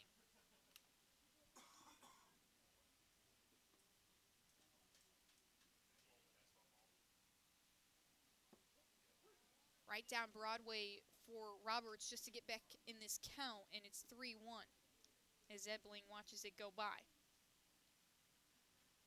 Just 2 hits for the Yellow Jackets team as Ebling dodges out of the way of an inside pitch from Roberts, and he'll take his base. First walk of the day from one of the walk of the game, I should say, from the Carson-Newman pitching staff in Game 2.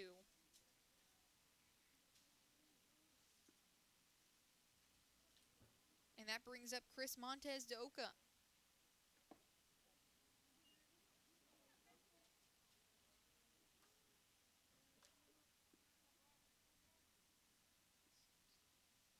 Actually, it's Riley Finkelstein,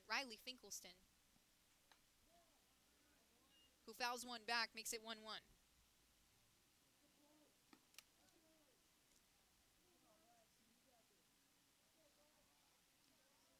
Finkelstein came in to pinch run last inning for Montez de Oca after he hit a double up the right field line.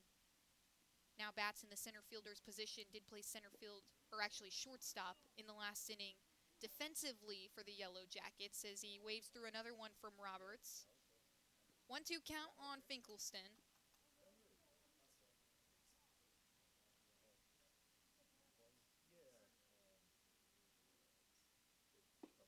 Next pitch, he got him. Watching. Braxton Roberts, a great pitch to make it the second out of the inning. One strikeout down, and it looks like that might be the end of his day as Jason White gives him a fist bump, and we'll get a new pitcher when we come back here on the Eagles Sports Network. Domino's Pizza in Jefferson City has deals for Carson-Newman students. Bring in your valid student ID when you order for pickup or delivery, and Domino's in Jefferson City will give you a steaming hot large one-topping pizza for $4.99. That's a large one-topping pizza for Carson-Newman students for $4.99 at Domino's in Jeff City. Call 865-471-6700 to order. That's 865-471-6700. Domino's, the official pizza of the Carson-Newman Eagles. Okay, let's see. I'm ready to do this. Carson-Newman. It's been around since 1851. Lots of flexible online programs. Wow. World-class accredited academics. A faith and learning environment with professors who really care about me. A top 10 best value school. Carson-Newman gives $48 million a year. On the mound as Rivero takes a first pitch hack, and it's caught by Maddox Green in left field to retire the side. So he comes in, throws one pitch, and that'll be the inning. Carson-Newman leads 13-2 after the two-run shot from Devon Stevens in this top of the fifth inning. And it's the Eagles, Gibson, Hubbard, and Pierce due up when we come back. This is Carson-Newman men's basketball alum Taylor Hawkins. I want to help your family secure its financial future. I'm with Modern Woodman Financial Planning, where we touch lives and secure futures. Let Modern Woodman protect your family's financial security through life insurance, retirement planning, and financial services. You can contact me, Taylor Hawkins, at cneagles.com/Modern Woodman. That's cneagles.com/Modern Woodman. Help secure your family's financial future through Modern Woodman Financial Planning. The number one source for Carson-Newman athletics gear is shopseeandeagles.com, where you can find gear from Adidas, Columbia, Nike, and Under Armour. Shirts, jerseys, sweatshirts, shorts, pants, hats, and scarves. Shopseeandeagles.com is your source for everything CN. You can even show your school spirit on your smartphone or tablet. All of your game day essentials can be found in one place. ShopSeeAndEagles.com.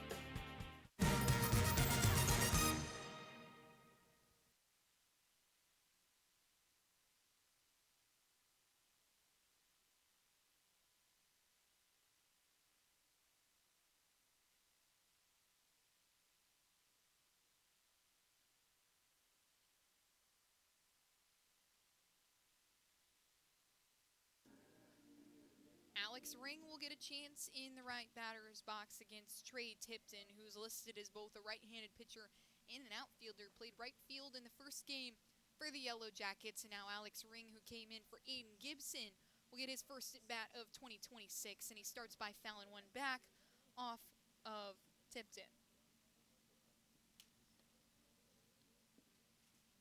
Ring made the error at third base in the top of the fifth that put Jackson Lehman on base before Devon Stevens hit a 2-run shot that has made this ball game 13-2.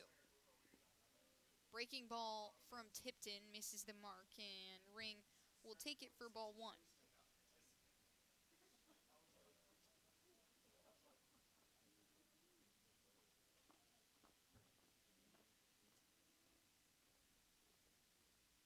Tipton comes together and fires, and another breaking ball that misses well outside.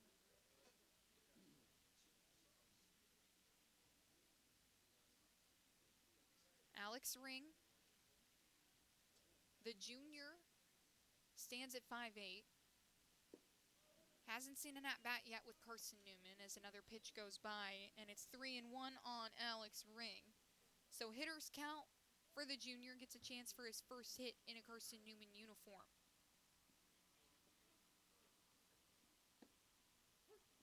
And it'll be a strike, one that Ring thought was a ball. He had started to take off towards first base, but instead will stand in for another pitch. Tipton came in the bottom of the 4th, quickly retired all of his batters. As Ring holds off of an off-speed pitch from Tipton, so he'll take his base. And the story of walks and free bases continues for Carson-Newman.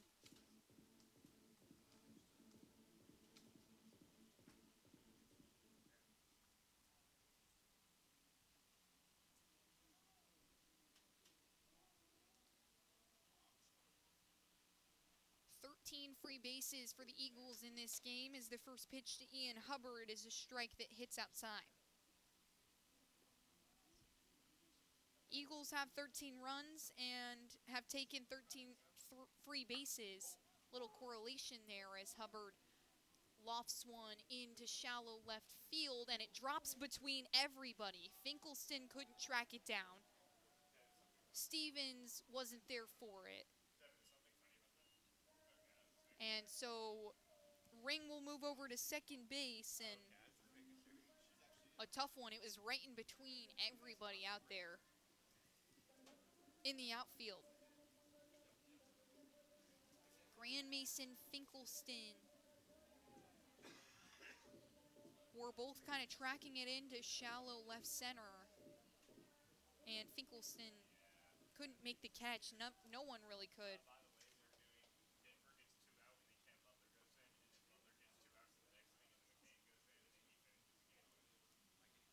And so now Sebastian Rodriguez, who came in for John O. Pierce, gets a chance to hit. The lefty takes the first pitch for strike 1.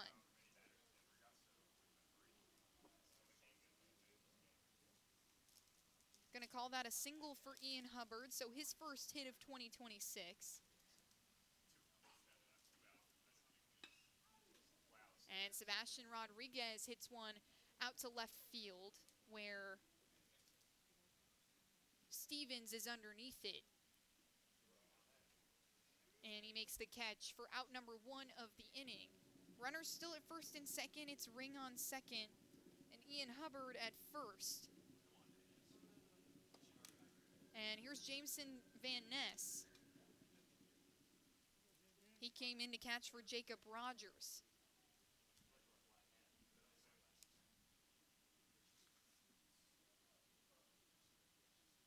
Van Ness, the sophomore, getting his first time at the catching position. As batters take off, the pitch gets in front of DeMoss. Ring moves over to third, and Ian Hubbard is on second.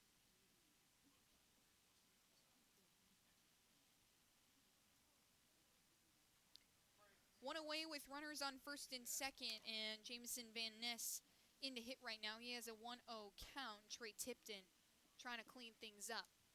Ball's in front of DeMoss this time, another ball. So 2-0 for Van Ness.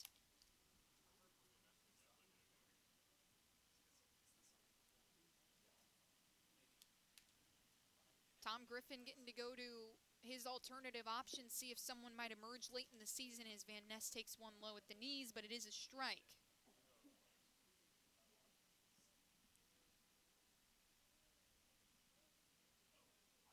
Tipton made the error in right field in the first game.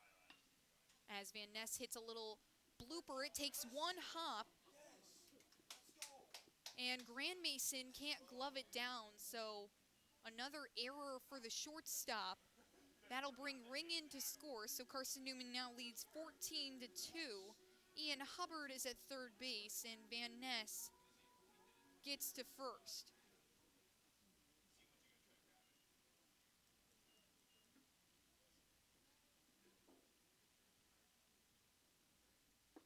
Tipton fires at Green. The first pitch is a strike on the inner half of the plate.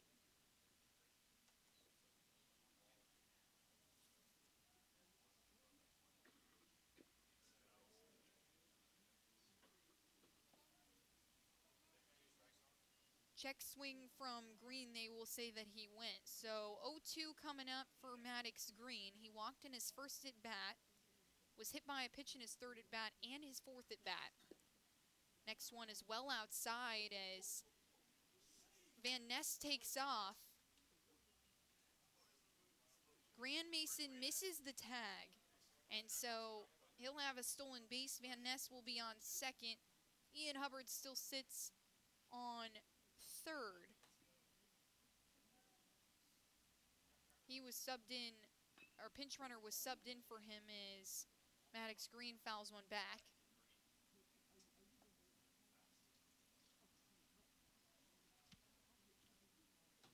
And it's Wade Caruthers at third base coming in to pinch run for Ian Hubbard.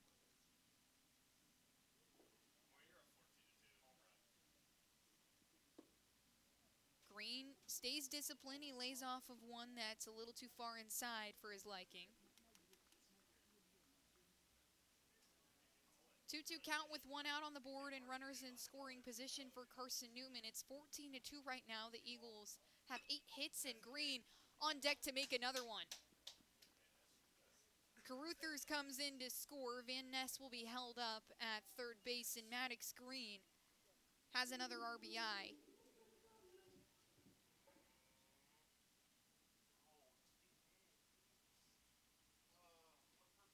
Gonna get another pause here because that'll be the end of Trey Tipton's day. So the 7th different arm here in the bottom of the 5th for the Yellow Jackets coming up when we come back on the Eagles Sports Network.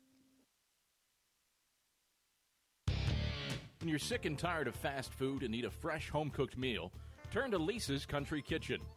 Lisa's been cooking up her fresh, never-frozen food for the Lakeway area for more than 15 years. Lisa's cares about her customers. You may enter a stranger, but you'll leave a friend. From foot-long hot dogs to juicy steaks, Lisa's has the best food for the best prices. Lisa's Country Kitchen on Route 92 off Old Andrew Johnson Highway. The best food for the best prices.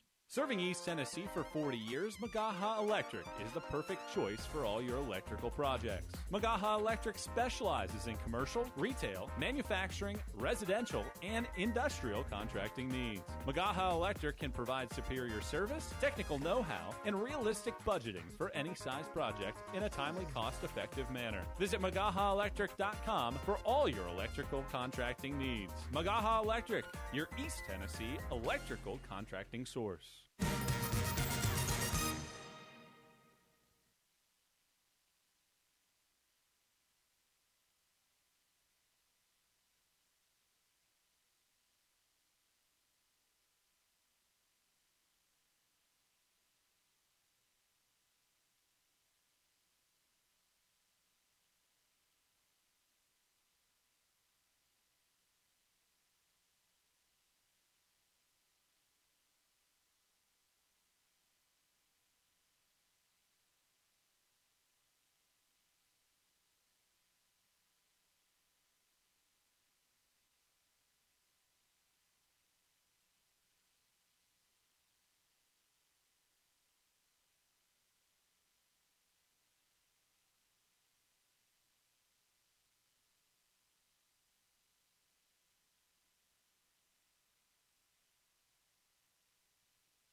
Tobias Rupp in to pitch for the Yellow Jackets, and it's Braxton Smith in the box.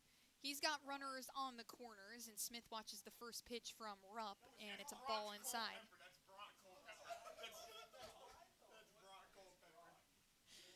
Brock Culpepper has come in to pinch run for Jamison Van Ness. He's on third base. And Braxton Smith waves through the pitch from Rupp.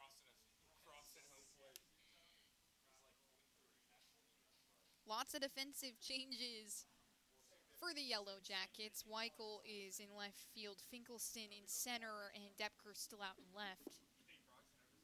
Next pitch to Smith misses.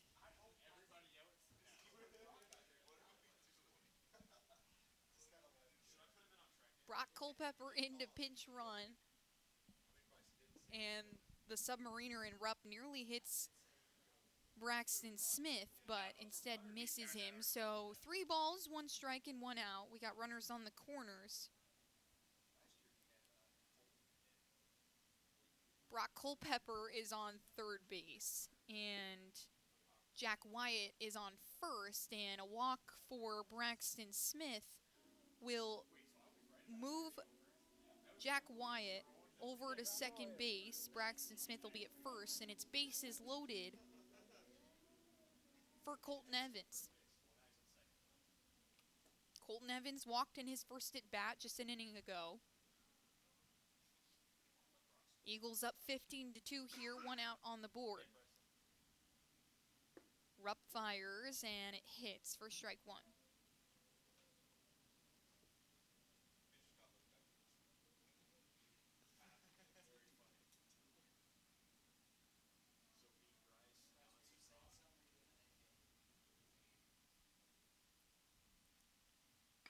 Next pitch is swung on, and it's a little soft ground ball that take 1 hop to Ebling. It's over to first base where Ebling gets him at first, but Brock Culpepper comes in to score, so it'll be 16-2. Culpepper pitched yesterday and now has scored a run on the Cedarville team as well. Jack Wyatt, who came in to pinch run for Maddox Green, is on third base. Braxton Smith on second. First base is open for Sean Strittmatter, who watches the first pitch, a ball inside.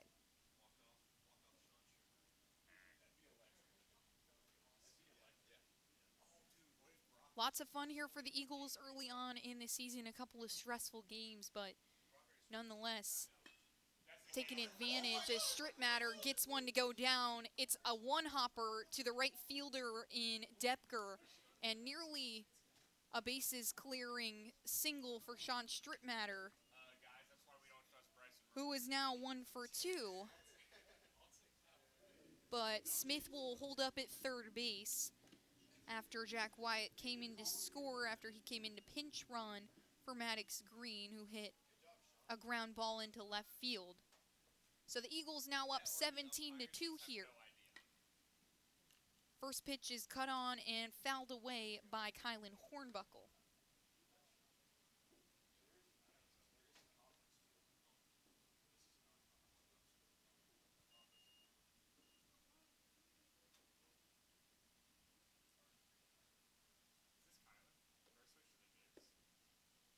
Hornbuckle watches the second one.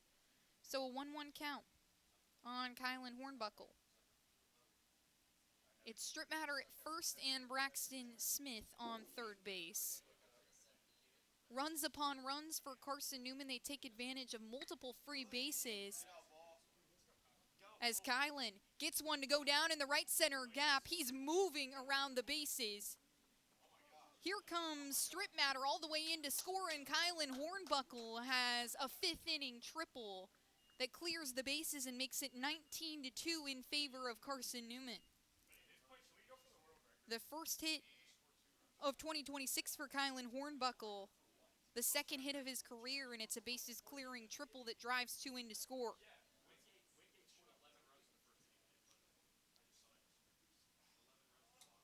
So now Alex Ring can go back to work. Eagles have made it all the way around the order here, and a line drive Up the third baseline is a fair ball. Kylan Hornbuckle comes in to score. The Eagles have put up 20 runs now. It's 20-2. And Alex Ring has a base hit that gets him to second. And that brings up Wade Caruthers, who came in to pinch run earlier in this inning, now in the lineup.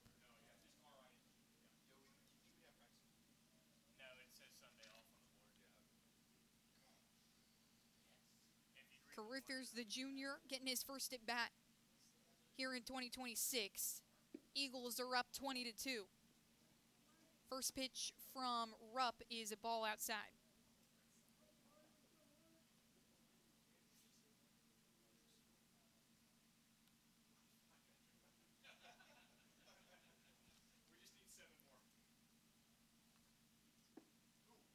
Caruthers cuts through one then, and it's a 1-1 count. The last time Carson-Newman stole 4 or more bases, well, it hasn't happened this decade, and they took advantage of stolen bases earlier in this game. Next pitch is cut on and missed from Caruthers, so 1-2 count. No home runs in this ball game. And the last time Carson-Newman has scored 20 or more runs was March 4th of 2020, so it's been a long 6 years. As Caruthers elevates one, it's out towards the right field wall. Depker is underneath it, and he makes the catch, and that'll be the inning. The Eagles up 20-2 after their 7-run bottom of the 5th, and this is the Eagles Sports Network. There's something about a small community that unites us, whether it's cheering on our favorite team or the way we come together in a crisis. Small communities are made up of people with big hearts. We're dedicated to hard work and innovation through sunny days and stormy nights. AEC is always here, powering the people and the places that make our community a spectacular place to call home. AEC, power what matters most. Insurance, it's about people, not things. It's about security. It's about confidence. It's about relationships. It's about trust. It's about you. As a local independent agent, Bible Insurance Agency can design an insurance program that's just right for you and your family. Give the people you love safe, sound, secure protection from Auto Owners Insurance. Call Bible Insurance Agency 423-586-4320 or go by 1600 East Andrew Johnson Highway in Morristown.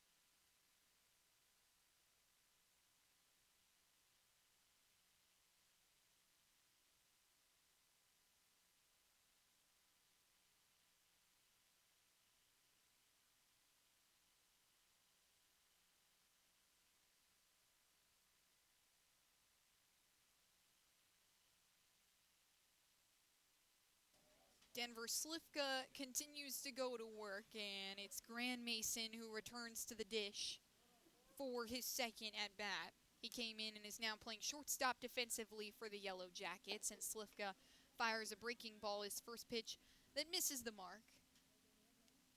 Makes it a 1-0 count. Slifka threw just one pitch there in the top of the 5th inning that was caught in left field by Maddox Green. Next pitch misses inside from Slifka. Slifka, just the freshman, getting a couple innings here. Eagles up 20-2.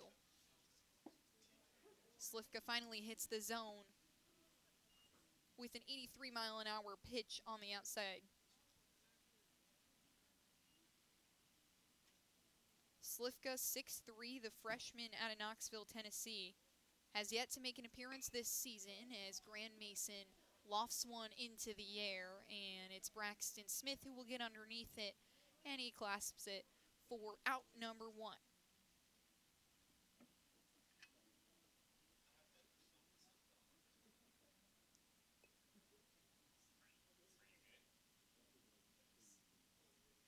So Slivka has retired his first 2 batters, and that brings up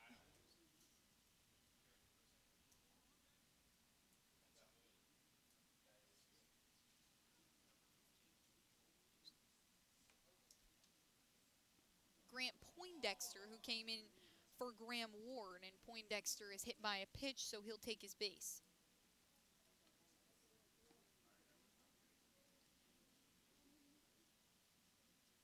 Poindexter was the DH in game 1, but Slivka just drills him there in the right thigh. And so now we'll get another pinch hitter in Micah George, who played in the first game against Carson-Newman as well. He hit 9th in the order. He comes in for Max Depker, who was playing right field. Slivka fires a fastball that misses inside.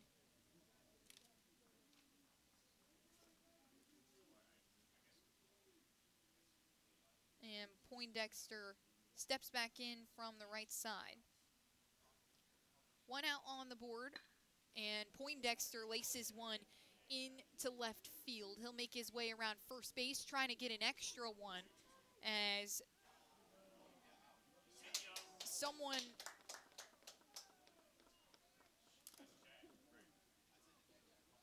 Jack Wyatt makes the throw into second base and gets Poindexter trying to extend what might have been a single into an extra base hit, but no dice. So 2 outs on the board, and we'll get another pitching change for the Eagles when we come back on the Eagles Sports Network. Don't know what to wear on game day? Head over to shopseeandeagles.com for all of your Carson-Newman Athletics gear. You can find clothing from Adidas, Columbia, Nike, and Under Armour to cover you from head to toe. ShopSeeingEagles.com also has duffel bags, backpacks, jewelry, pet supplies, and gifts. Don't waste any more time. Prove you are the ultimate Carson-Newman fan with the official gear of the Eagles at ShopSeeingEagles.com. Visit today. Dorm food got you down? Need a home-cooked meal? Then Lisa's Country Kitchen is for you. Lisa's Country Kitchen has been feeding Carson-Newman students for 15 years. Lisa's has a family-friendly atmosphere all day long, from the morning with her $2.99 breakfast specials to dinner with Lisa's fresh, never-frozen steaks. Carson-Newman students get a 10% discount with their student ID. Lisa's Country Kitchen on Route 92 off Old Andrew Johnson Highway. The best food for the best prices. On the board after the Micah George single that he tried to stretch into a double and was thrown out by Jack Wyatt at second base. Poindexter is on third base, and it's Jackson Lehman who is up to the plate. New pitcher on the mound is Cam Butler in for Denver Slivka, trying to get some innings in for some bullpen arms here for Carson-Newman. Next pitch misses, so a 1-1 count on Jackson Lehman.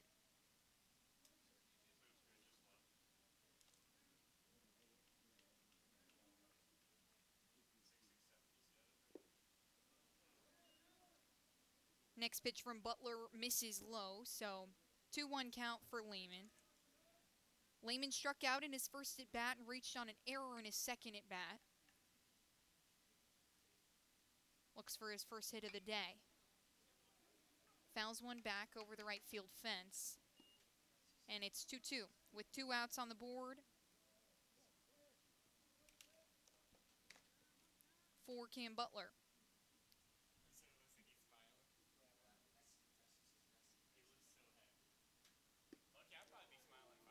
Breaking ball almost hits the outside corner of the plate. The dugout loves it from him, but doesn't hit, so full count upcoming for Lehman.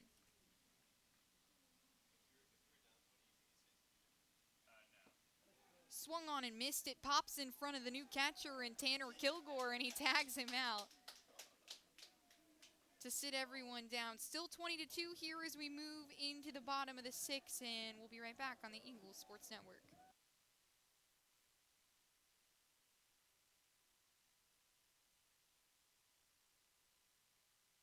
Tri-Light is proud to support Carson-Newman Athletics. We salute the student athletes who are working hard to make great things happen on the field, in the classroom, and in the world. It takes vision, commitment, and teamwork, qualities we share at Tri-Light. Our mission is to provide life-changing opportunities by building a world-class fiber broadband network. If you'd like to learn more, please visit trilight.net or call us at 833-847-0824.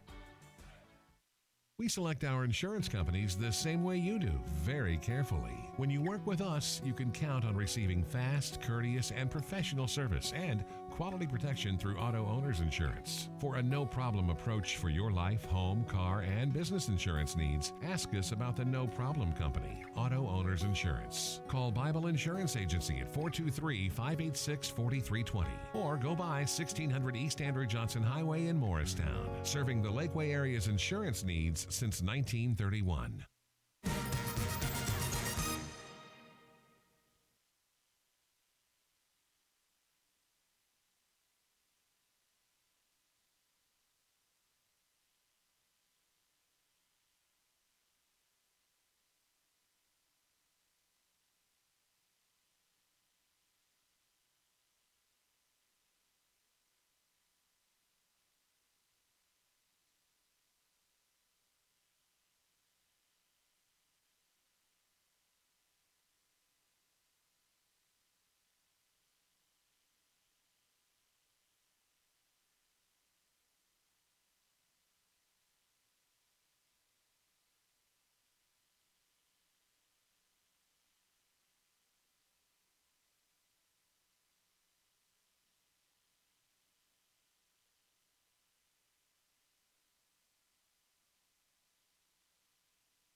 Ben Leslie has come in to catch for this ball game for the Yellow Jackets. Garrison Martin is the new pitcher on the mound, and Sebastian Rodriguez, the hitter, as the first pitch to Sebastian Rodriguez is a strike. We're in the bottom of the sixth this game. Carson-Newman leads 20-2 as Martin fires another pitch, the same spot on the outside corner that hits. 2 strikes and no balls, 72 miles an hour from Martin. It's been 6 years since Carson-Newman has had 20 or more runs in a game as Sebastian Rodriguez pops one up to the center fielder, Finkelstein, and he makes the catch for the first out of the inning. Rodriguez unsuccessful in his at-bats so far. He's 0 for 2.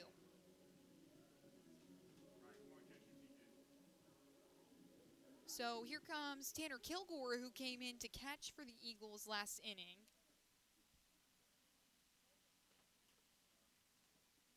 He's DH'd a couple times this season already. The first game he hasn't started, and the first pitch from Martin just misses outside. Kilgore got his first career putout just a moment ago as he tagged out Jackson Lehman on the strikeout. Second pitch misses again, so 2 balls, no strikes on Tanner Kilgore. Big change of pace in terms of velocity off the arm of Garrison Martin, throwing in the mid to low 70s. That one high, and it gets away from the catcher Leslie, so Kilgore will take his base.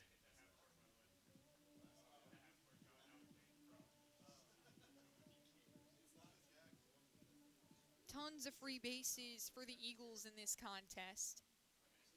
10 walks to go along with 6 batters who have been hit by a pitch. And it's Jack Wyatt to dig in from the left side in his first at bat. First pitch for Martin is a ball. Wyatt hitting in the spot of Maddox Green, who led things off for the Eagles. Wyatt just barely turns, but instead pulls back. So 2 balls, no strikes on Jack Wyatt. And Tanner Kilgore is on first base.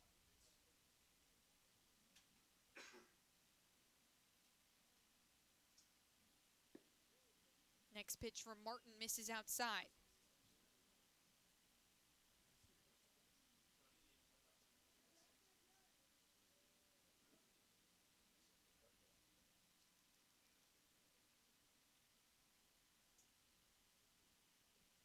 Martin fires this time to the inside corner of the plate, but nothing there. So Wyatt will take his base, make that 11 walks.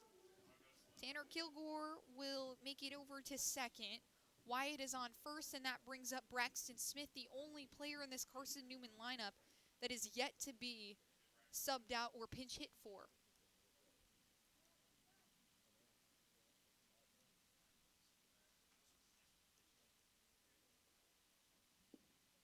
First pitch from Martin on Smith is outside and low for ball 1.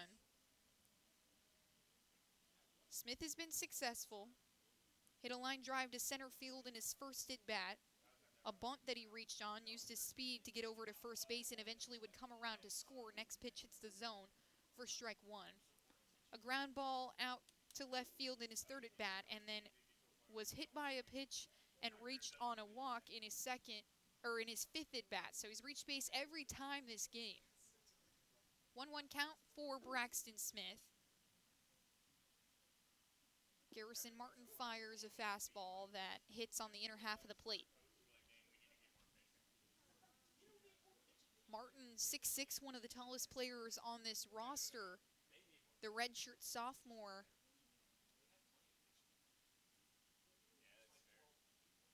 Throwing in his first game here, and Smith goes right up the gut with a ground ball. Kilgore comes around to score, so the Eagles will be up 21-2, and Jack Wyatt goes over to third base. He slides in, and the throw from the center fielder and Finkelson is a little off the mark. Ebling has to go over to catch it, so the tag not there.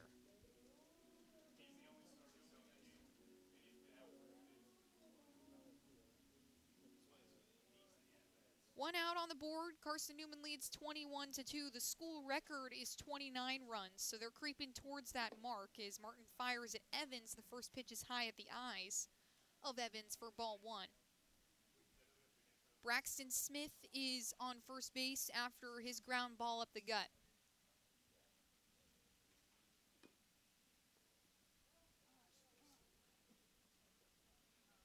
Evans takes a swing at one. It's a foul ball right in front of him. So 1-1 on Evans.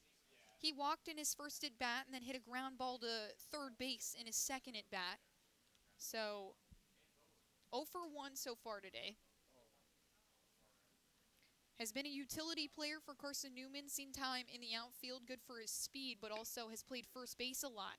He kind of goes down the middle as well. It's shoveled over to Grand Mason, who skips it over to Rivero and then to Poindexter at first base. They don't get him on the double play. Evans uses his speed to beat out the throw, but they will get Braxton Smith at second. So Evans reaches on the fielder's choice, and Sean Strittmatter can go back to work. He hit a line drive out to right field in his last at-bat that brought a couple runners around to score. Jack Wyatt came in to score, so now Carson-Newman up 22-2. 2 outs on the board and 1 ball, and now make it 2 balls after that pitch from Martin on Strittmatter.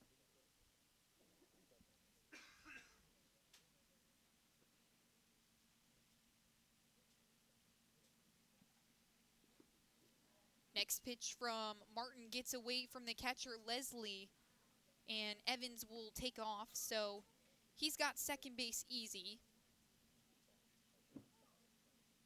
And now a runner in scoring position for Strittmatter. Coach Griffin continues to put the pressure on.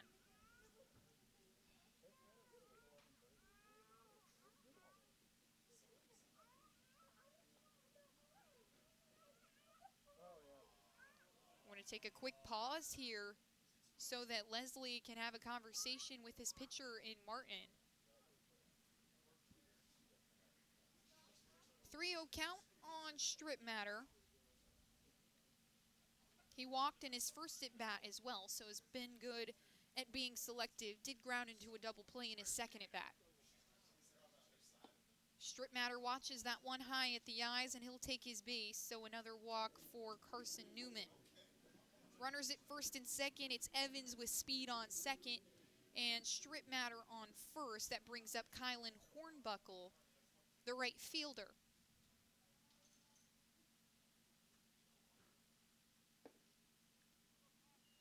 Hornbuckle watches the first one, a ball on the outside.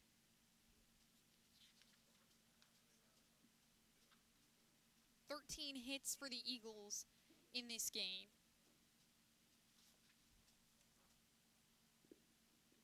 And the next pitch to Hornbuckle gets past Leslie, but the runners will stay put right where they are. 18 RBIs for the Eagle hitters in this lineup. The last time the Eagles had even 7 or more,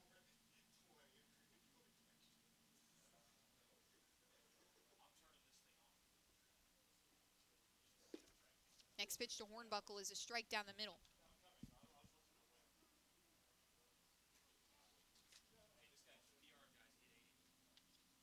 That was an 80-mile-an-hour pitch from Martinez. He's been throwing mid-70s, low 70s. Next pitch misses the mark on the outside again. So Hornbuckle is sitting at 3-1 with 2 outs on the board. He's got runners at first and second.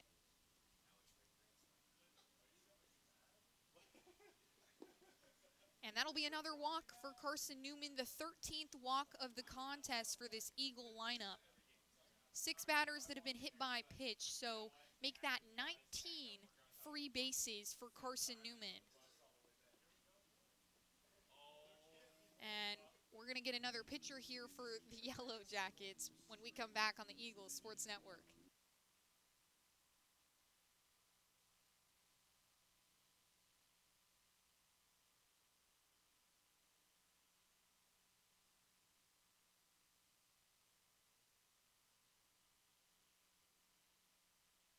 How do you know you're in a community, not just a town? Well, strangers smile as they walk by. They refill your coffee without you asking. And when you ask directions, people offer to walk you there. Communities give more. The way you know when you walk into First Bank that you are in a real community bank. Great products, direct access to your local bankers, and relationships that can last a lifetime. Don't just have an account. Have a community with First Bank. Member FDIC. At InterDigital, we strive to be a leading provider of cutting-edge digital and marketing solutions. At InterDigital, we want to help our clients find success. Our team of technology gurus work together to ensure InterDigital continues to progress forward as technology advances. At InterDigital, we make technology work for you. Visit interdigital.com for IT support, web development, virtual tours, graphic design, internet marketing, mobile app, and film production services. InterDigital, laser focused on your success.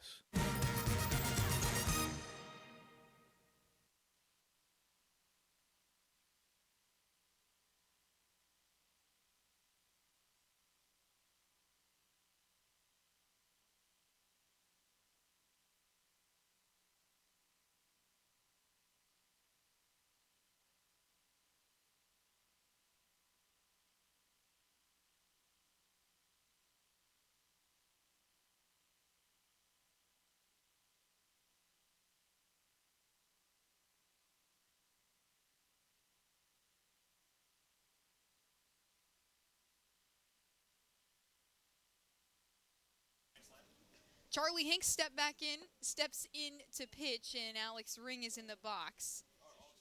Missed on that one, so a 1-0 count for Alex Ring, who got on with a walk in his first at bat. Ring has got bases loaded with 2 outs, and the next pitch from Hinks is an outside fastball that hits the mark. So 1-1 count on Alex Ring. He came in to hit for Aiden Gibson and is playing third base.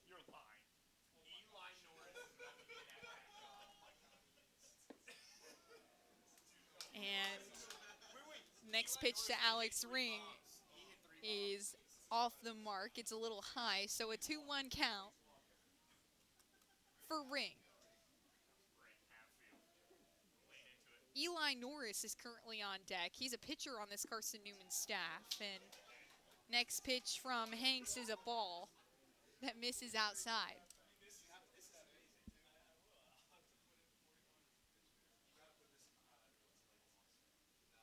Nine different arms for Charleston in this game already. They threw 5 in the first game, and a walk for Alex Ring will bring up the senior pitcher, Eli Norris. Gotta ask, when is the last time that Eli Norris would have seen an at-bat? Maybe sometime in high school? So he pinch hits for Ian Hubbard, and he's got bases loaded. Carson-Newman with that walk brings in Colton Evans to score. Strip Matters on first. Bradley Soto Diaz is on, Hornbuckle is on second, and Hanks misfires to Norris. He successfully holds off, and it's a 1-0 count on the senior pitcher, Eli Norris.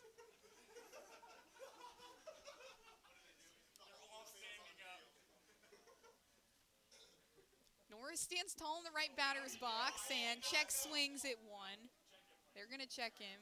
Yes, he did go, so strike 1 on Norris, a 1-1 count. Norris struck out 3 straight in his first appearance on the mound against Charleston. That was the snowy game, the clip that went viral. That one hits off the umpire's head. The runners will not go. And that's the second time that Justin Crawford has been hit behind the plate.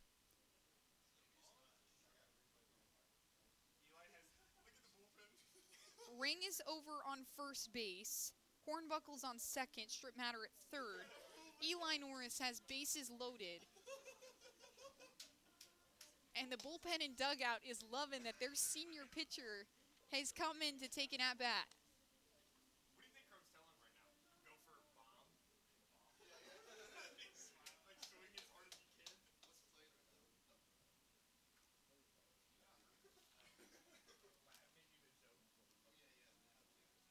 Norris is one of the more experienced relievers on this squad. 32 career appearances, 19 last season. He swings on a high fastball.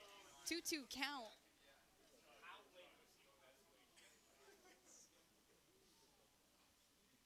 Two-two count with 2 outs on the board, and the bases are loaded. What a moment this would be for Eli Norris to put the ball in play. CN has put up 3 runs here in the bottom of the 6th. They lead 23-2. Norris fouls one back. He makes contact. Everyone loving the effort from the senior pitcher.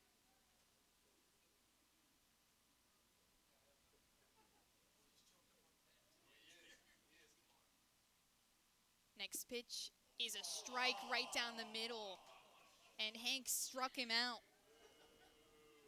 So now he gets on the other side of getting struck out, and that'll be the end of the inning. Carson-Newman puts up 3 more runs in the bottom of the 6th, and we'll see who comes in to pitch here in the top of the 7th. 3 outs away from Carson-Newman winning this ball game.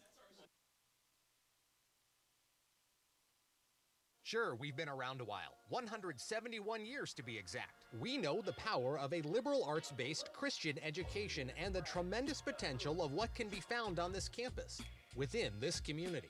We are adventurers, dreamers, believers, passionate and compassionate, curious and clever, driven by a common purpose towards a common goal. I found my passion. I found purpose. We are Carson-Newman. What will you find? Domino's Pizza in Jefferson City and Morristown wants to help feed your business. When you're hungry at lunch, show your business card at Domino's in Jefferson City and Morristown when you make your purchase for pickup or delivery to get 25% off the entire order. That's 25% off your order at Domino's in Jeff City and Morristown when you show your business card. Call 865-471-6700 to get a pizza. Domino's, the official pizza of the Carson-Newman Eagles.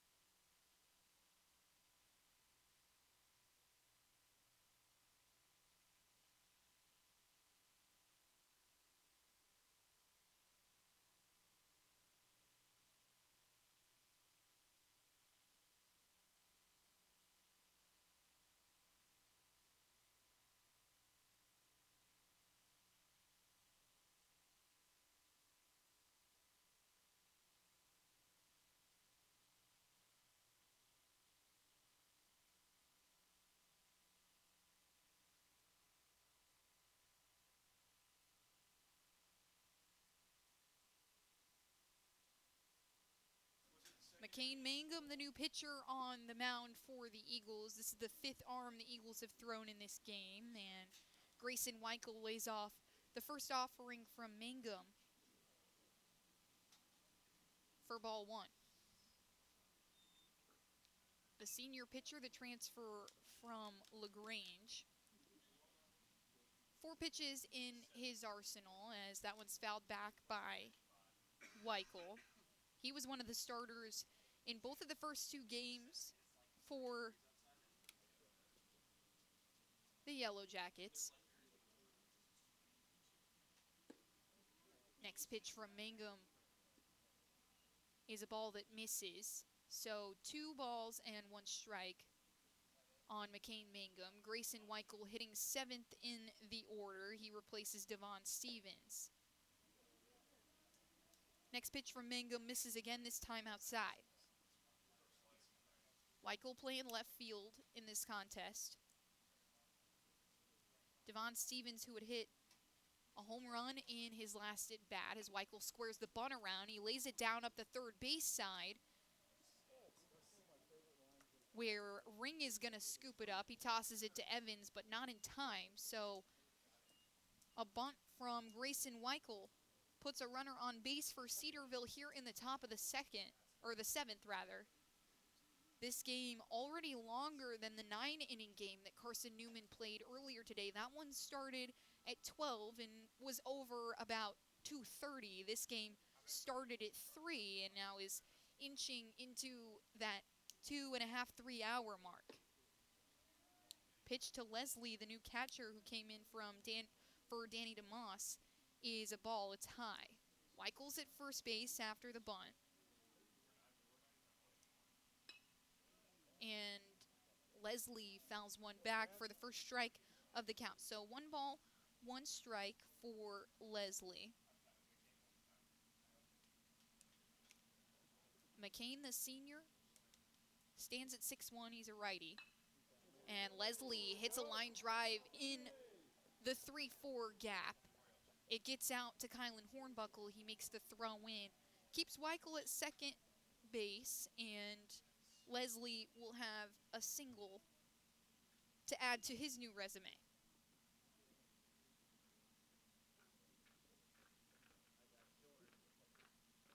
That brings up Sage Ebling. Ebling is 0 for 1 today. He struck out in that one at bat and has a walk today as well. The first pitch from Mangum is a strike. Carson-Newman leads Cedarville 23-2. They have 13 hits on the board to Cedarville's 5. And that one's going to go right up the middle, a hard ground ball from Sage Ebling. That's going to bring Weichel around to score here in the top of the 7th. And Leslie dives in to third. He is safe after Braxton Smith made the throw in from center field. He is the lone starter remaining in this defensive order. Missed some time in the first 2 games of this series, so Tom Griffin giving him his innings. And Riley Finkelstein will now round out back to the top of the order. The score now 23-3. Mangum, a breaking ball that hits the mark. So strike 1 on Finkelstein.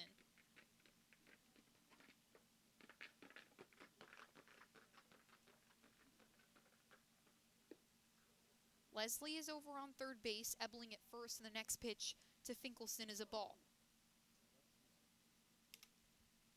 1 ball, 1 strike on Riley Finkelstein. Little chop ground ball to Evans. He scoots it over to Rodriguez at second base. Tried to get it back to Strittmatter, who was covering first. Did not get Finkelstein. He has speed on the bases, so he made it over to first in time, but that would bring Leslie into score. So now 2 runs for Cedarville in the top of the 7th.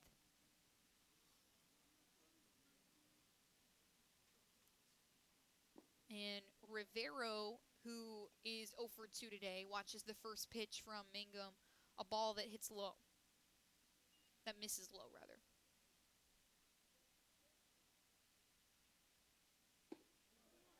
pitch from Mangum hits the mark, so strike one.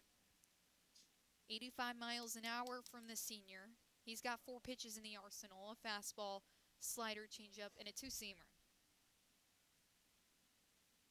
Next pitch is cut on and missed. Rivero frustrated with himself after that swing. 1-2 with 1 out on the board, and the lone base runner is Finkelstein at first. 2 runs scored for Cedarville here in the top of the 7th, and Carson-Newman 2 outs away from winning the ballgame. Couple of fun lineup changes for Tom Griffin as you get Eli Norris in to hit. Tanner Kilgore is behind the dish. He typically plays first base or DHs.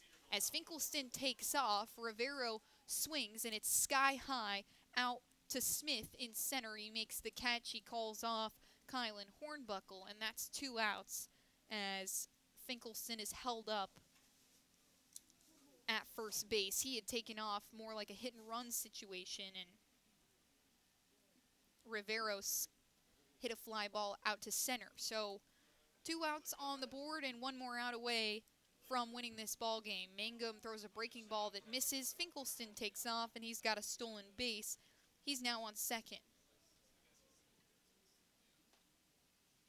This is Grant Mason, who was hit by a pitch in his first at-bat and then flew out to center in a second at-bat, trying to break in to this Carson-Newman lead, but instead lofts it out to right field, and Hornbuckle cradles it for the final out of the game. Carson-Newman sweeping the series with Cedarville. They go a perfect 3-0 over the weekend and improve to 5-0. What a way to do it, too. 13 hits, 23 runs, and the Eagles just doing numbers on offense. They took advantage of multiple free bases, multiple walks, 14 walks for the Eagles in this game alone to go along with 6 batters who were hit by a pitch. You have so many different substitutions that came in. Brock Culpepper came in to pinch run. Eli Norris got an at-bat, and some fun for Carson-Newman in their second weekend of baseball. Going to wrap things up here on the Eagles Sports Network. Thank you so much for tuning in. I'm Randa DeCrow, and for all of our staff here at Carson-Newman, we appreciate you listening. Have a great night.